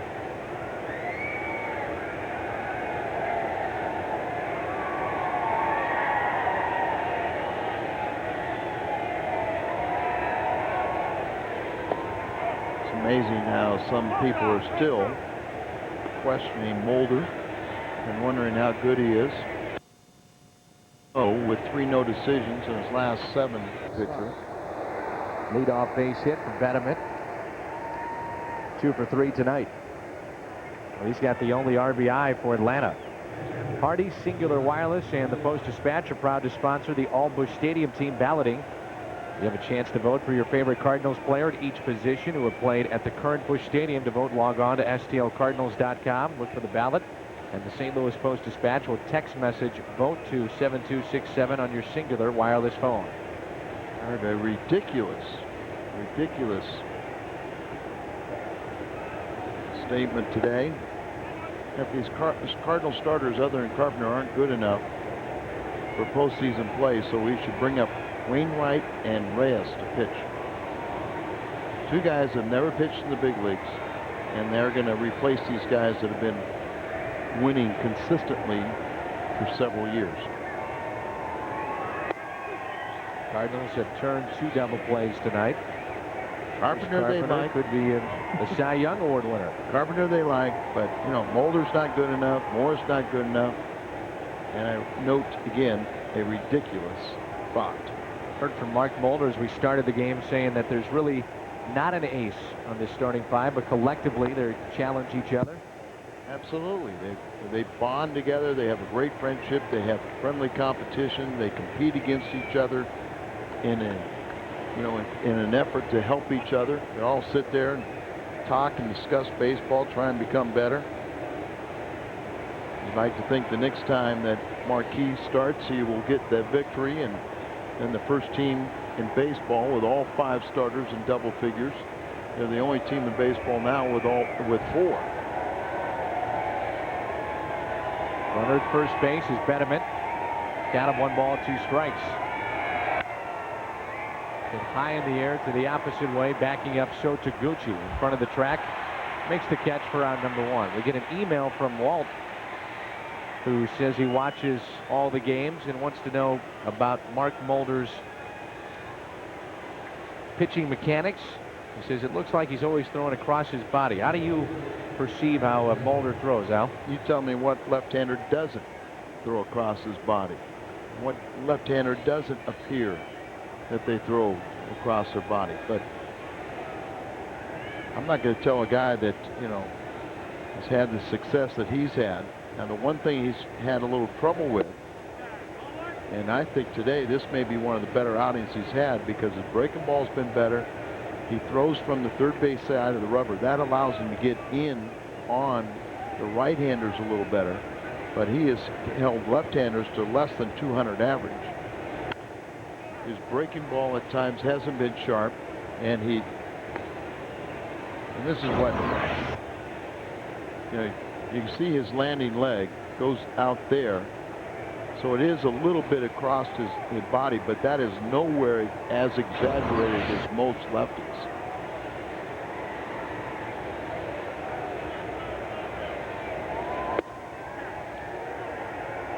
Two balls and a strike. Lefties hitting just 184 against Mulder, but those righties at 299. And those 2 home runs from a lefty were Adam Dunn in the same game. And I think he's getting better, because he's, you know, his breaking ball and his location away to right-handers hasn't been what it normally has been. You know, he said, you know, I've thrown pitches and you normally got ground balls right at the left side of the infield, and these times they've gone through. So he's allowed 7 hits, but he's controlled this game.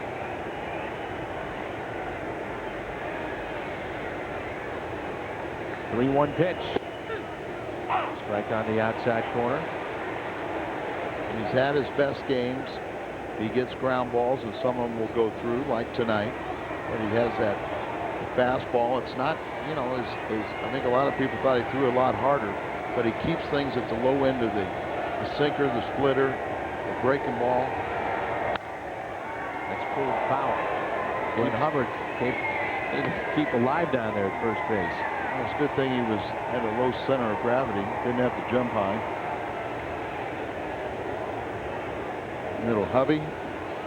Talking about a hard-nosed little second baseman. Wilson Benjamin is at first. The 3-2 is pulled foul again in the Cardinal dugout.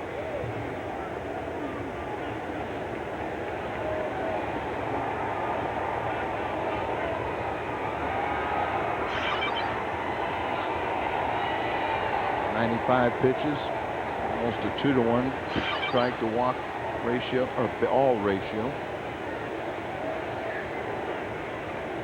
Here's a 3-2 pitch. Good at bat from the young man. Kelly Johnson Walked the first time off of Mulder on a 3-2 pitch, and then he lined one right back at Mulder, deflected it to Nunez and thrown out. But Kelly Johnson doesn't look like a guy that's hitting 167 in his last 20 games. Been up and down this year from Richmond to Atlanta. And the pitch is up and in. It misses. So 1-out walk to Johnson. And the runners are at first and second. Jim Brower continues to throw in the bullpen for Atlanta. And Smoltz will be lifted for pinch hitter. Cardinal fans get in-game alerts, scores, breaking news, and more on your mobile phone bill. For just $3.99, text the word cards to 65246 or MLBGO. Roach, another left-hander, will pinch hit. I showed you those numbers with the lefties against Mulder. They have struggled this season, so off the bench, Adam LaRoche with 14 home runs. He's got some pop. 60 RBIs and a 263 average. And the problem is with Bobby Cox, his only right-handed batter.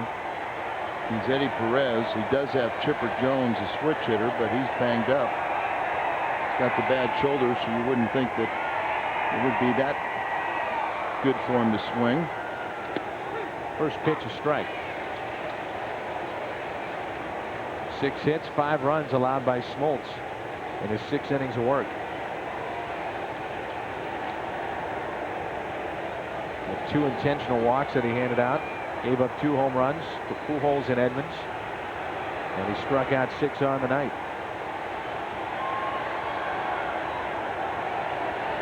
Roach has already passed his career highs in home runs and RBIs. And this one is popped up. Out to left, Rodriguez calls for it. Out number 2.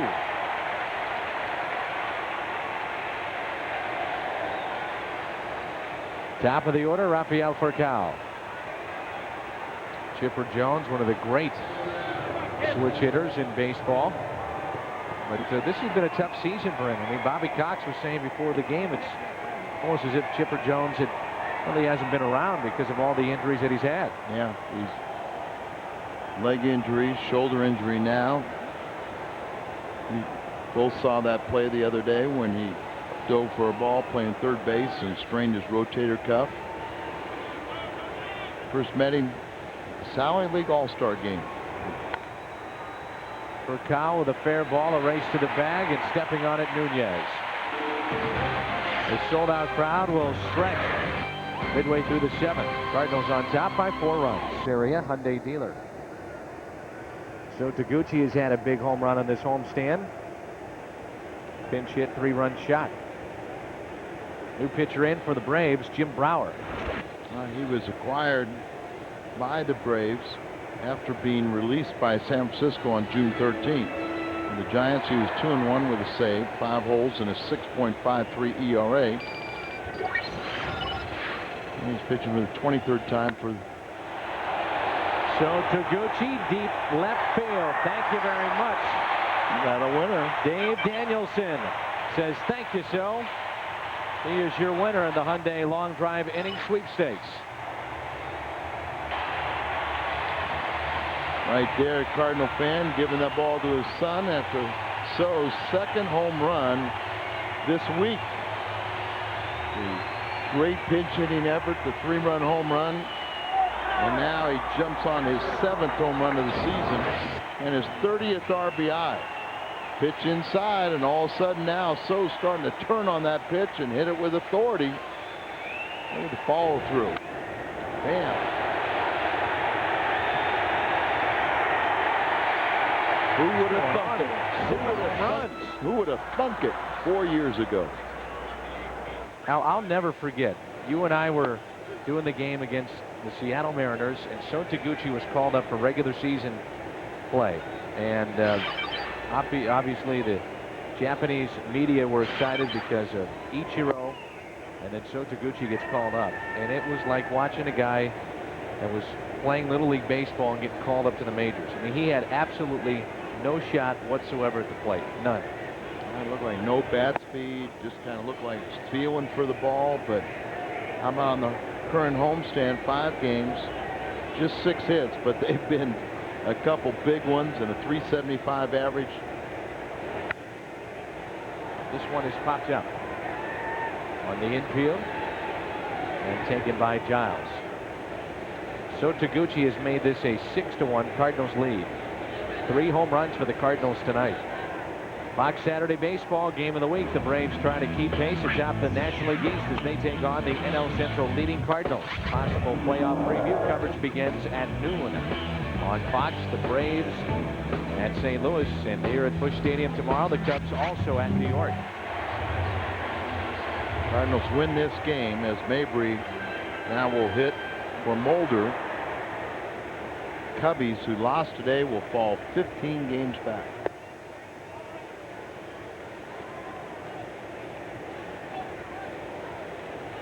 Nice job by Mulder, going 7 innings once again. Good cut there by Mabry. 1 ball, 1 strike. And you wonder about Mulder, if he would have gone after that 1 ball, whether he would have been able to get that ball, and they would have been 7 shutout innings. What a big weekend next weekend will be in Chicago, because now the Cubs, Al, not only are they out of the Central race, but they're 5.5 games out in the wild card. Tapped off the plate and foul. And you've got New York in front of them, Florida in front of them, Phillies, Washington, and Houston leads it by a game over the Nationals. See, that's 5.5. You can make that up, but the leapfrog over so many teams, that's the tough part. Here comes a 2-2 pitch. Get to the first baseman, Franco. 2 down. Cardinal Baseball, a production of Bud Sports and an exclusive presentation of FSN Midwest. 3 home runs tonight. Pujols, the first one, a 2-run shot, his 30th as he made history. 5 consecutive years of 30 or more in his first 5 seasons. Then you had Edmonds going deep, Jimmy for the 21st time, and then Sho Taguchi. Over in the American League, Oakland, Mark Mulder's former team, leads the Yankees by 3 games. David Eckstein with a double and a run scored back in the 6th. He is struck out and fly to right.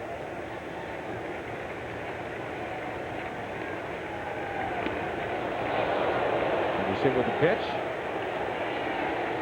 And with 2 outs, he will take first base here in the bottom half of the 7th, and that brings in John Rodriguez.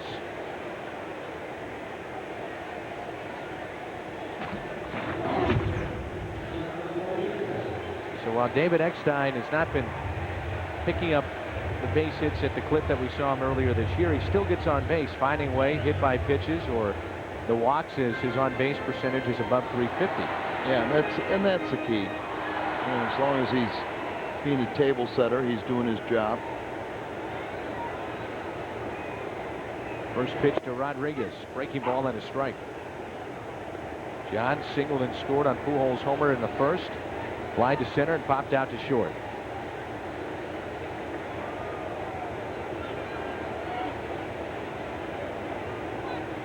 One thing that we've seen with the Cardinals is that they will sacrifice the squeeze plays.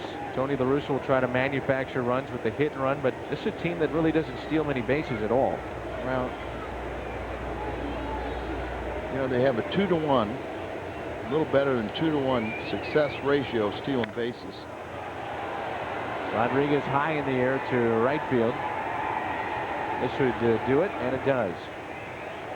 We move to the 8th. That means it's Julian Tavares with the Cardinals up 6-1. Cardinals lead the Braves 6-1 on a gorgeous night at Busch Stadium. Now coming up tonight on the Midwest Sports Report, complete post-game coverage including Tony La Russa live, player interviews, and your phone calls. Plus Al Raboski gives out his Hungo Award and all the news from Rams camp, including a new front runner at right tackle. Guys, it's all coming up after the ball game. All right, Jim, thank you.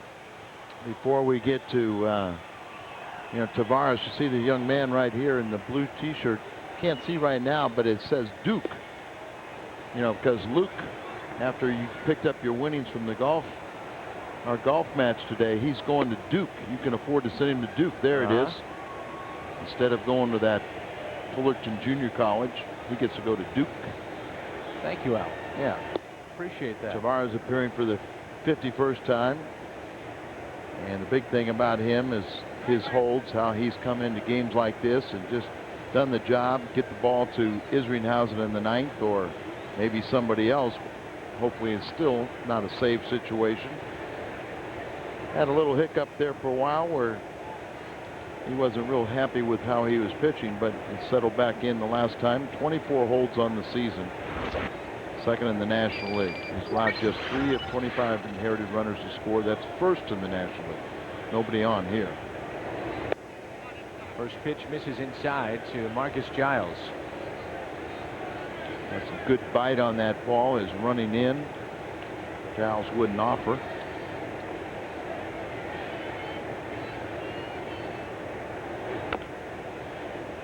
A chopper towards third, barehanded, nicely done there. And Giles retired by Nunez. Good play. And it brings in Francoeur. Comes over here and gets ready to field it. And then it took a little bit of a turn to the right, so he barehanded, throw a little bit into the runner.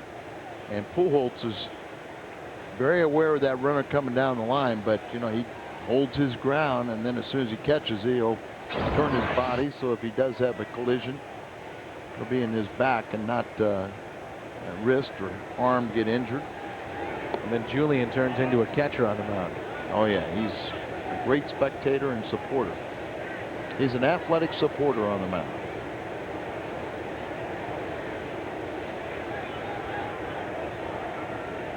Here comes a 1-0 pitch.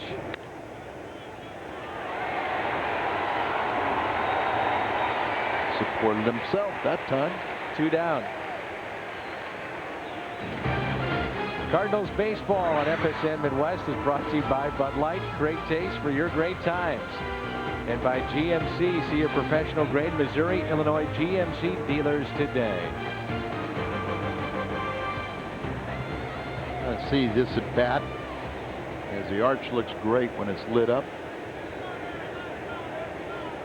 Andrew's kind of more spread out now, and he's not chasing that slider outside the strike zone. They kind of pitch him away. First pitch popped up out of play.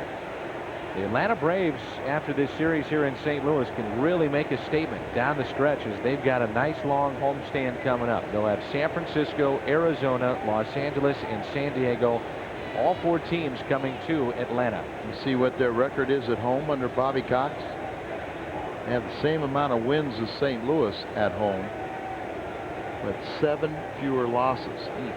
So they're going to have a lot more home games where they play very well. I'm sure they just like to get Chipper Jones a few more days off and get him back in the lineup somewhat healthy and ready to go for that long homestand. 2 weeks coming up.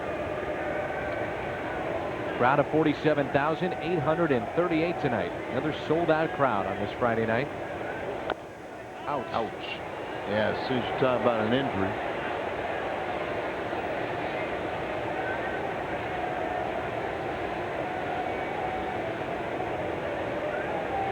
Budweiser game time sign, the leaderboard. Major League Baseball wins. The White Sox 70 to start a play tonight. And the Cardinals, the Braves, and the Angels. White Sox, a tremendous story, but it seems like when you think about teams advancing in postseason play, a lot of people don't really mention the Chicago White Sox, and they have a lead of 14 games. Undoubtedly, they are headed to postseason. Now with Burley and Garland, you know, they have a couple starters that can go out there. Tony La Russa said you cannot get far in the playoffs without a closer. That's well, he feels that Dustin Hermanson has right. had that role, and he's doing it during the regular season. And I think your point is he's not going to scare any National League teams. Right. There's a 1-2 pitch. Oh. He is hurting there in the box is Andrew Jones. Then you got to pose that situation to these Braves as well, with Chris Rietzman as their closer. Yeah, and Rietzman is the same kind of guy where he's not going to scare anybody, but he has been very effective at getting ground balls and getting the job done. And that's the same thing what Hermanson's done. So maybe Rietzman and Hermanson will have the final laugh.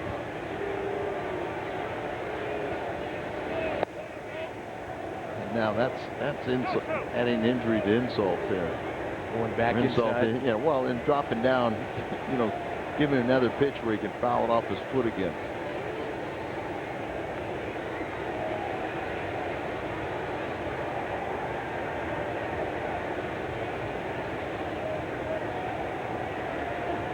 A check swing. Did he go? No. See, that's a great example of what they said.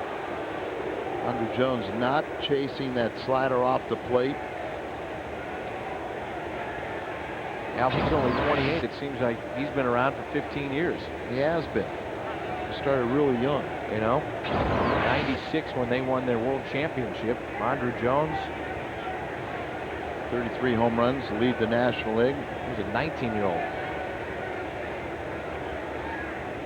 I thought he was 13.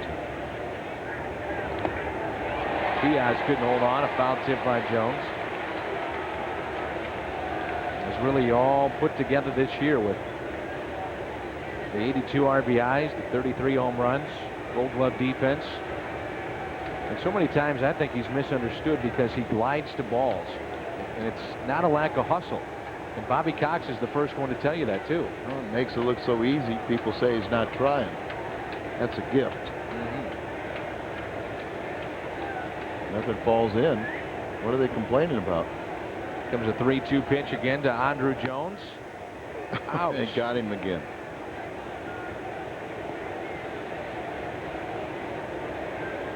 Another one off the foot. Andruw Jones, you know, it's 6-1. Bam. 6-1. It's 2 outs. We're in the bottom of the 8th inning. You've already pounded 3, if not 4, off your foot. Strike out. And it's a walk. So good at bat there by Jones. 2-out walk handed out by Julian Tavares. Let's go pitch by pitch. This is brought to you by your Mid-America Chevrolet dealers. Fastball kind of up too much. Then he comes inside. There starts this succession of sinkers that he keeps on fouling off his foot. Tries that slider in there, then a slider away. Didn't get it. Fouls another one off him right there. And then finally he walks.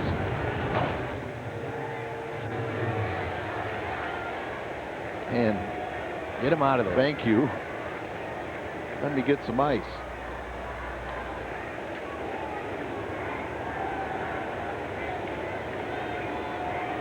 Londerhans. Ryan will be running at first base.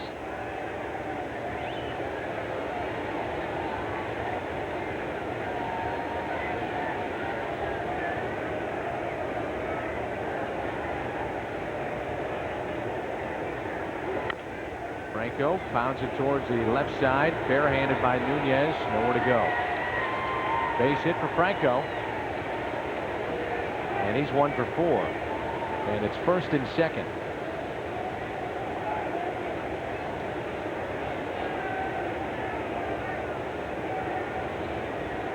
And it brings in Betterman, who has a lone RBI tonight for the Braves. Tony La Russa gets to the bullpen phone. Randy Flores warming up. Remember, you have Chipper Jones, but they also have all the lefties on their bullpen, or on their bench. Dave Duncan edging closer to the top step.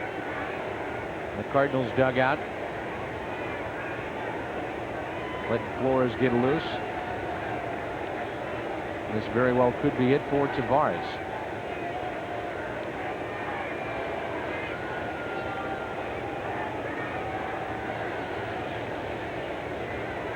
First pitch outside. Betterman's switch hitter. And obviously the left side is better side. Same thing with Estrada.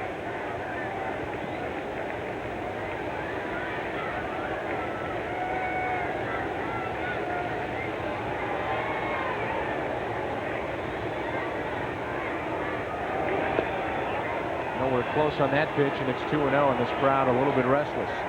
They had McCain, the backup catcher, was on the on-deck circle, so that's what Tony reacting, seeing that. Eddie Perez, also catcher.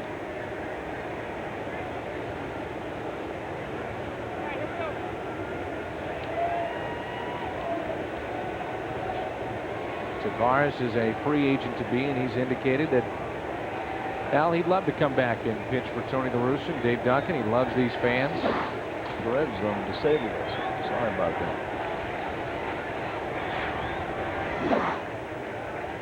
Two balls, no strikes.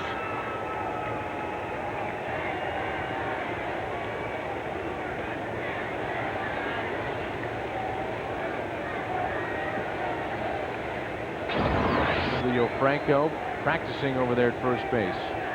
Little leaguers do that kind of stuff. So do the big leaguers, I guess. Well, the old big leaguers. He's old school. He plays like he's still in the Little League. Yeah, he's still having fun. 2 balls, 1 strike.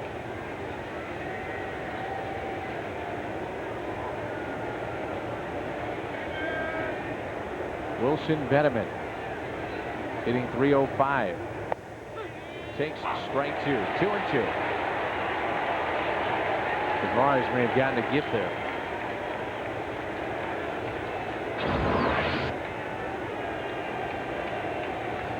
Breaking ball down there and just saw that slider spin and dot. Bobby Cox's been kind of calm today. Yes, he has. Here comes a 2-2 pitch. Upstairs.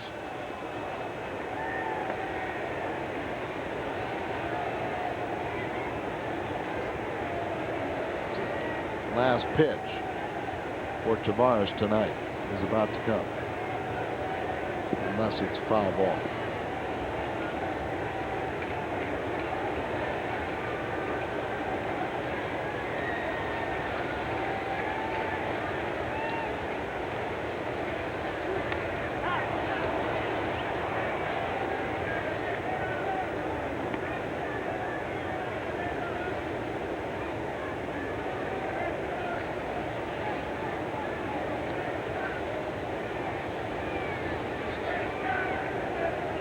Cardinals with a lead of 6-1 as we play here in the top of the 8th. Runners at first and second, a count of 3 balls, 2 strikes.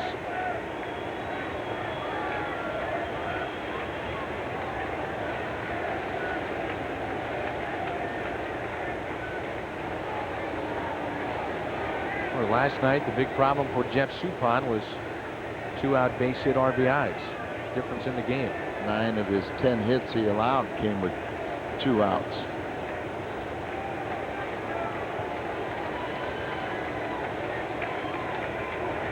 And he got him. The Braves strand 2. They've left 8 on tonight. Bottom half of the 8th coming up. 6-1 Cards.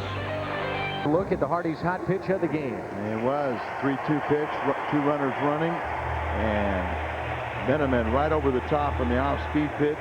Big strikeout for Tavares as Braves third baseman came up empty.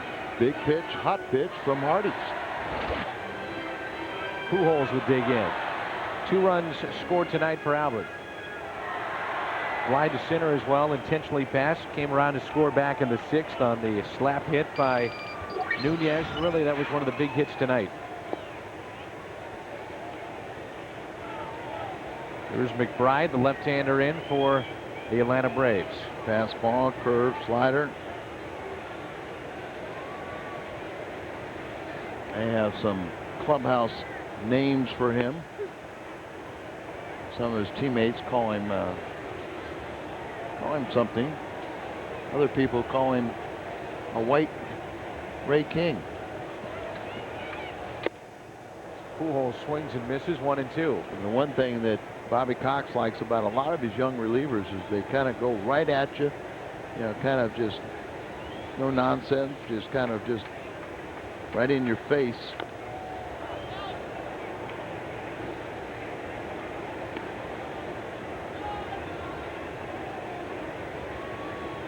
Bobby Cox talked about the youth that's been injected in the major league level for his franchise. The aggressiveness with these guys. Yeah, that's it. Just come right at you. Go for it. San Francisco, Houston.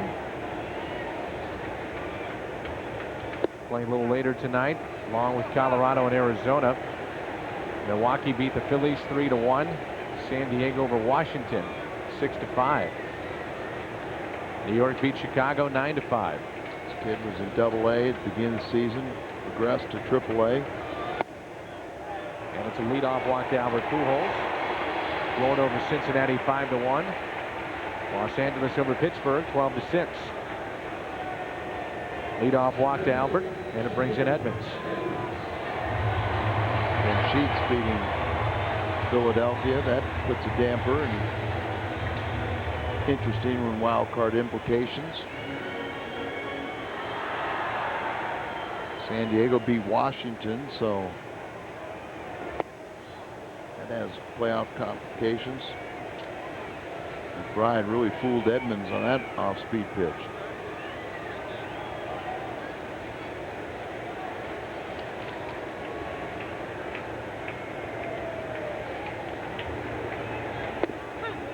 Two strikes quickly on Jim. He homered for the 21st time back in the 4th inning. Potentially passed in the 6th. Grounded out to first. Back in the 1st, and an 0-2 pitch. Edmonds strikes out on 3 pitches. That's aggressiveness right there on the mound by McBride.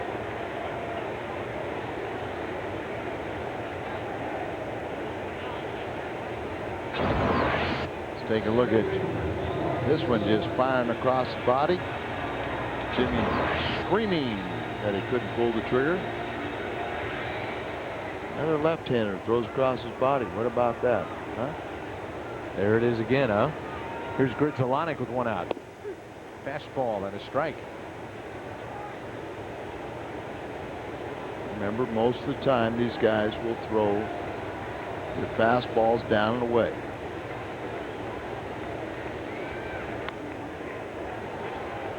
More of the plate there, and Grzelcyk went after it and fouled it. Here's what you're talking about, the first time pitchers face hitters. The hitter's up there kind of trying to figure out what he has. Pitcher knows what he has, and he knows how, where his favorite side of the plate, his favorite pitches. So you just go after the hitter. Watch the catcher. Sometimes breaking ball is going to come in. And like cutter. Let's keep him honest and see if they just don't go right back away. 2-2 pitch. Back away, but just too far outside. He didn't waste any time, does McBride. He gets it, gets his sign, and here it comes.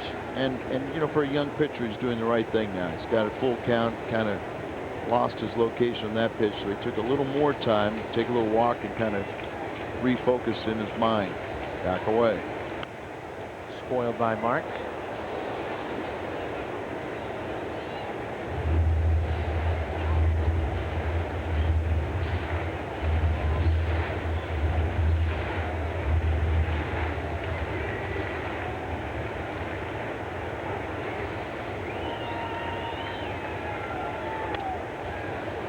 Spoiled again and into the seats. Back away, and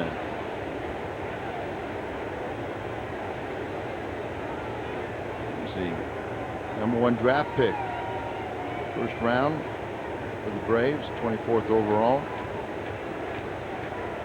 3-2 pitch. Spoiled again.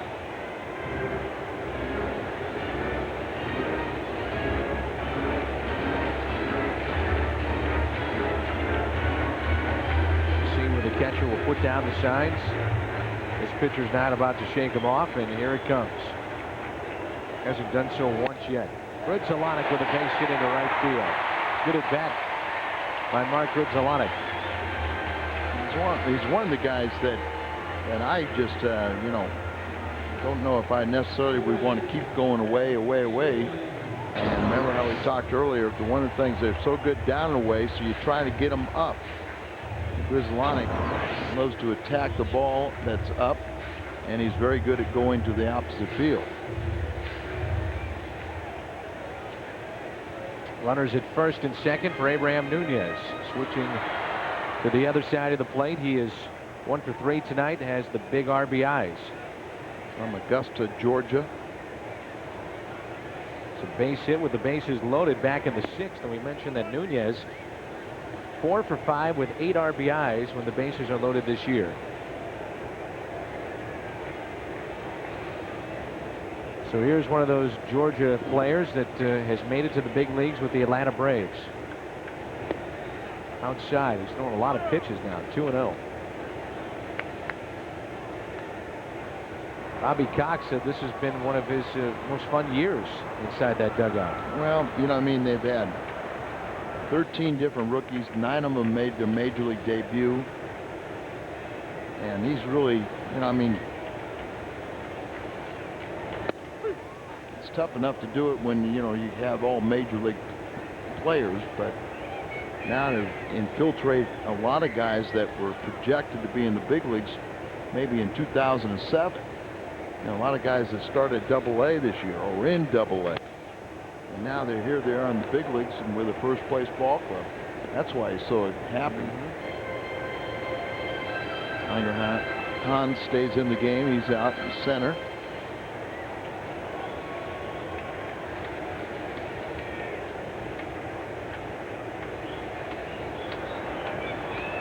Two and two the count on Nunez.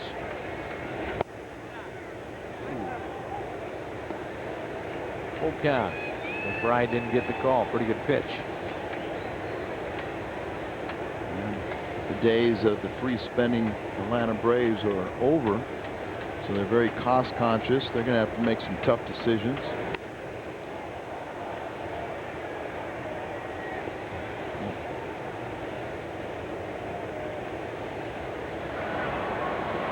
James Boyd, our cameraman, will look at what he sees. Oh man, that's like He's got to have the fan down there, Al. that's like a Bentley of all cameras. I don't see the other guys with a fan. Well, they're old school. James getting spoiled down there, I guess. I bet Tony bought that fan for him, just as sort of a thank you for the way James helps out Tony at crucial points of the game. Sure, Tony is always seeking advice From James. Correct. There's the Mad Rocker, Leo. We haven't seen him tonight. All right, you see James Boyd. There's his shot. Let's. Now is that James' camera right there? Yes, it is. Pull away, James. Let's see that lens pull out.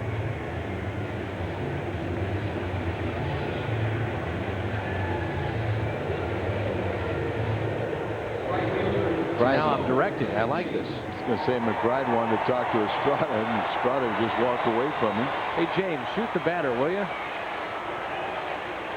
Let's go down there. Thank you.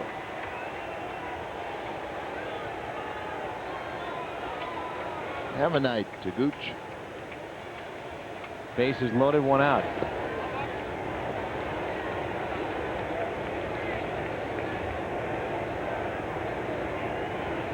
James, who's on deck down there?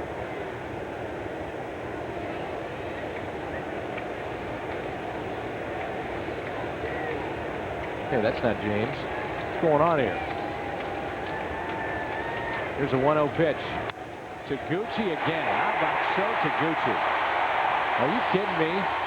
The throw from right field is offline. 2-run score. So Taguchi makes it 8-1. A home run tonight and a bases loaded single.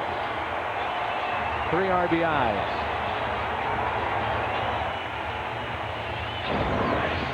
Pujols another run score. We talked about already in 20 games at the big league level.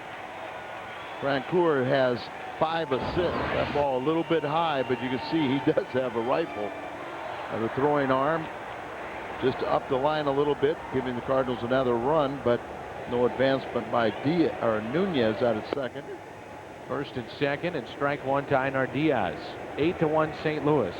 What a key game this is when you think about having a chance to go against John Smoltz. You beat him. Tim Hudson has been struggling a little bit.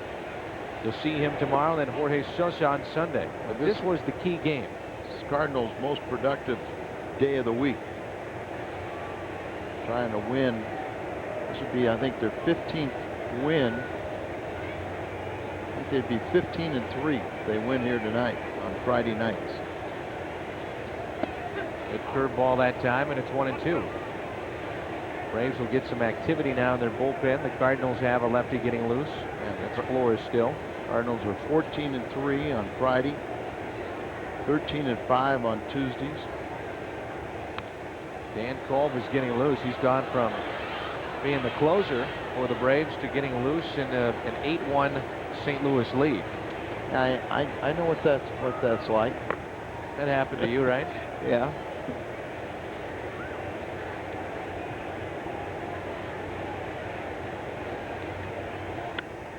Diaz fights it off into right field, and it's going to drop for a hit. Gets away from the right fielder. They're going to wave the runner home. That runner's going to score. Nunez makes it 9-1 as Taguchi moves all the way over to third. And an RBI base hit by Diaz.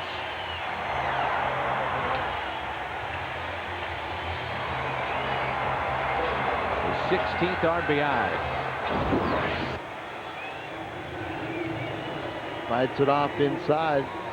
Kind of a jam shot, but comes in on the right fielder, and they could score that a base hit and error. I haven't put an error up there yet. That's what Jeff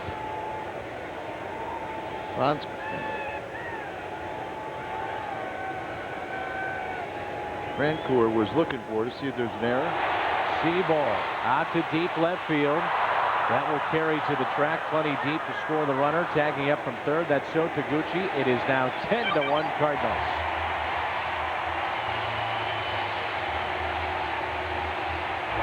Seaball with the RBI.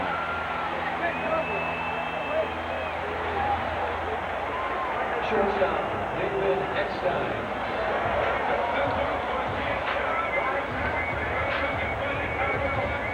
Have some fun. Back to the top of the order, David Eckstein. He'll be the 8th man to come to the plate in this inning.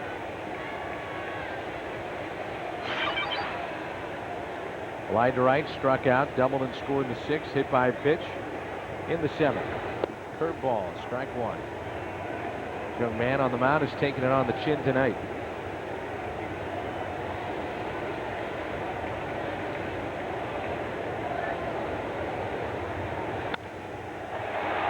Into center field, another base hit for the Cardinals. Third time that David Eckstein has been on base. That brings in John Rodriguez. Bobby Cox is going to go get him, the young pitcher. Probably one thing Bobby will bother him more than anything, that he had to leave a young left-hander out there take a little beating, as you said. Dan Kolb gets called in from the bullpen. 10-1 Cardinals as we step aside with this pitching change.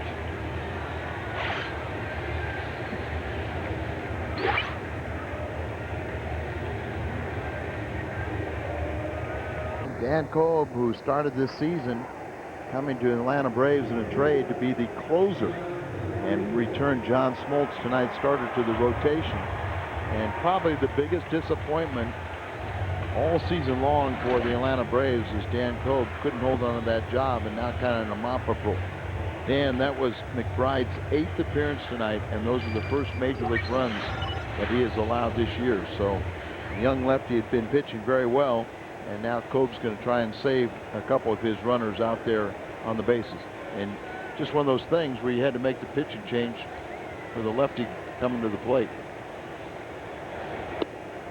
And I'm sure that's something that Bobby Cox has to be very careful of with these young players. If they do struggle, how far down do they get? Yeah, but at least he's lucky enough that he had 7 previous appearances. McBride, no runs scored, and opponents batting 125 off him.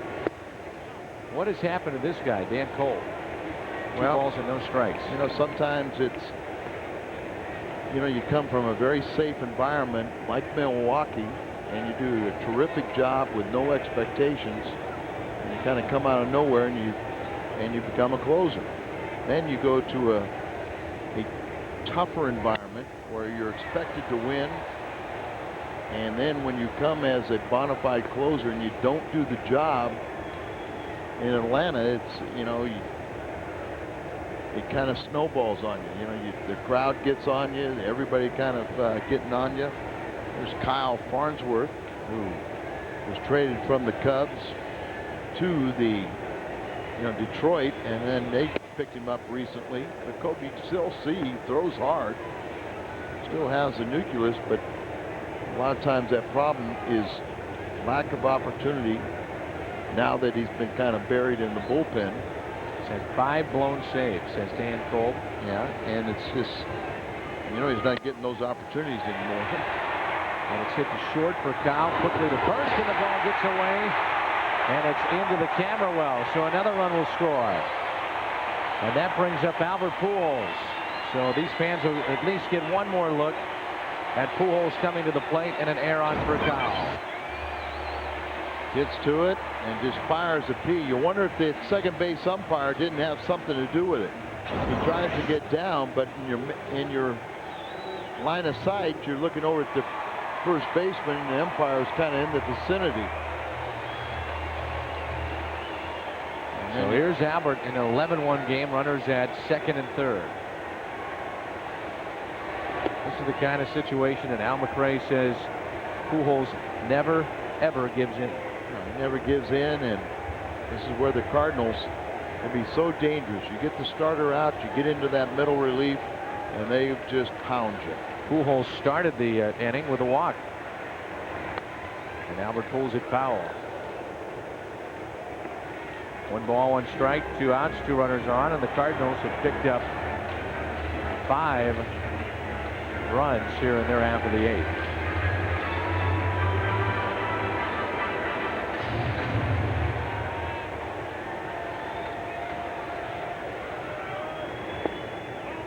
Two and 1. Albert 3 runs scored, 2-run home run. He's just 1 for 2, intentionally passed and scored in the 6th, walked in the 8th and scored. And here we are in the 8th, his second plate appearance.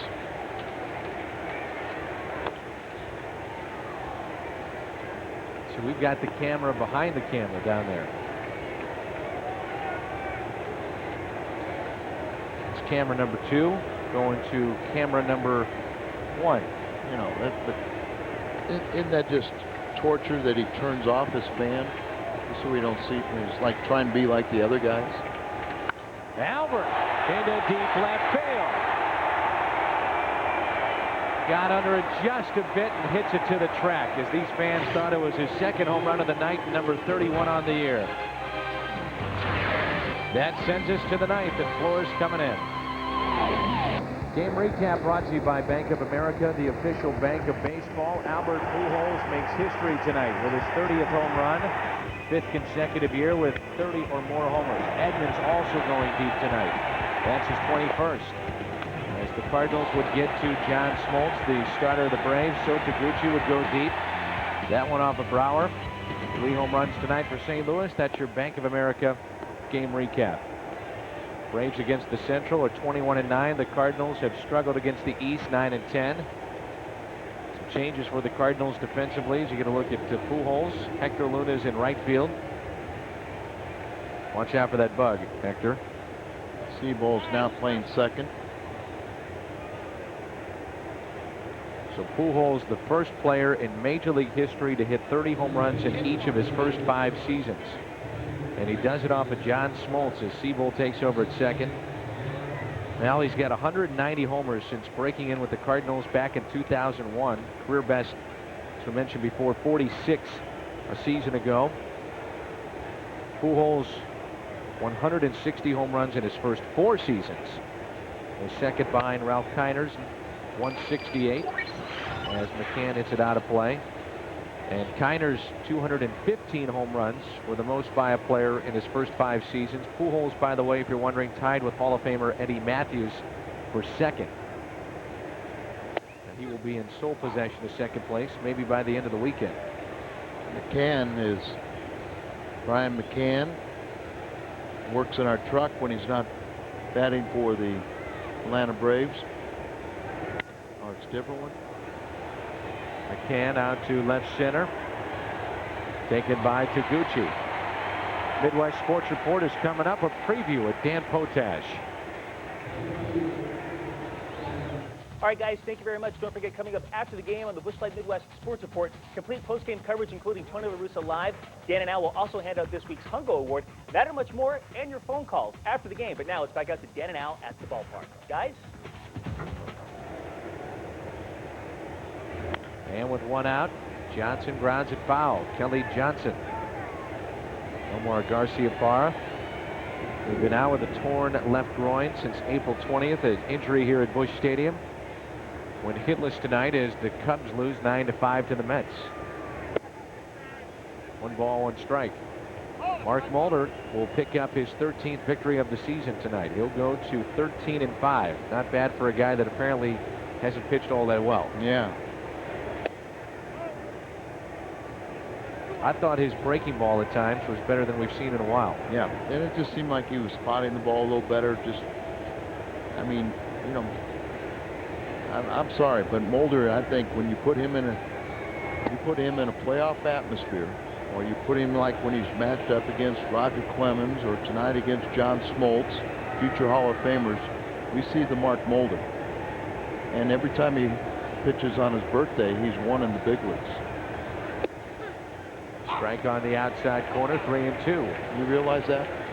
I did not. Every single time Mark Mulder has pitched on his birthday in the big leagues, he has won. Just his only start on his birthday?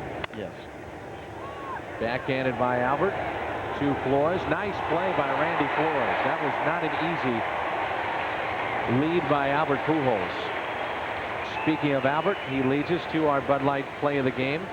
Great taste for your great time. Pujols made history against John Smoltz. 30th home run of the season. 5 years in a row of 30 or more home runs. Bud Light play of the game. Pete Orr, a pinch hit off of Randy Flores, and you're absolutely right. Albert kind of hung out Flores to dry, but with athleticism, he made a nice pick and crossed the bag. And a swing and a miss. Strike 1 on Pete Orr. This crowd, 47,838, rises to their feet.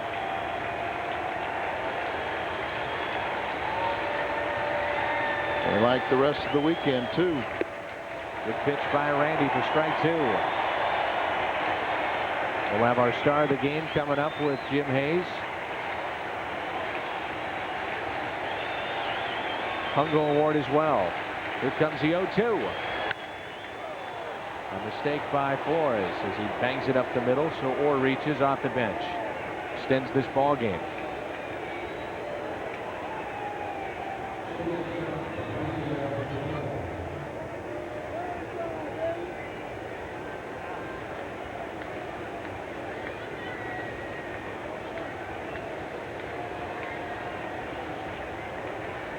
Here's for Kyle, 1 for 4 tonight.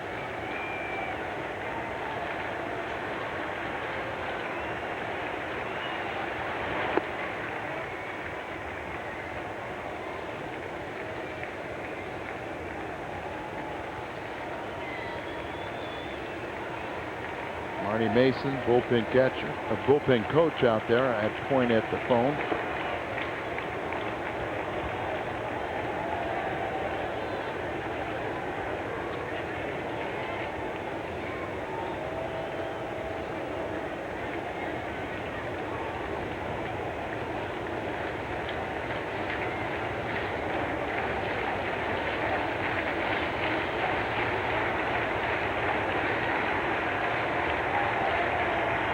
Pitch, 3-0.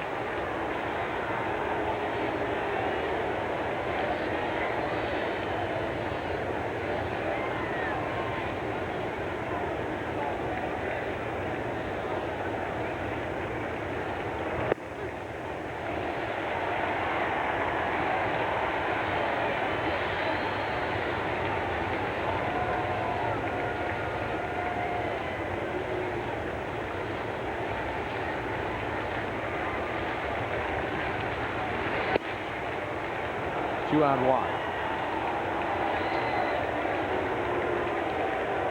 Now Eldred starts throwing here. And that 27th out, a little elusive.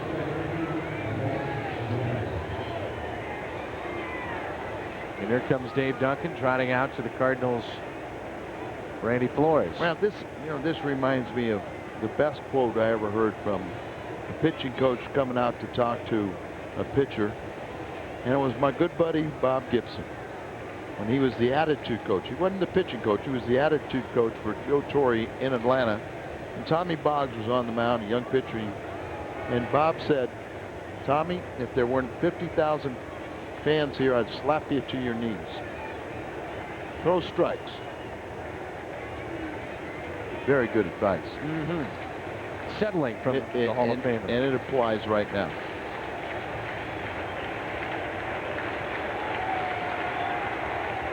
Game has been extended to Marcus Giles. Flores doesn't get that call. Sure looked good, though, didn't it? Yes, it did. These umpires, strict interpretation of the strike zone in an 11-1 game. And Giles unloads to deep center field. Will it stay in the ballpark? It's off the top of the wall and off the glove of Sotaguchi. So 2 runs come in to score. It's now 11-3. Long way to go for Sotaguchi. Looked like he had his glove on it. Well, I think so. From what I saw too, it's going to be a double and 2 RBIs, but I think so will tell you he should have caught it.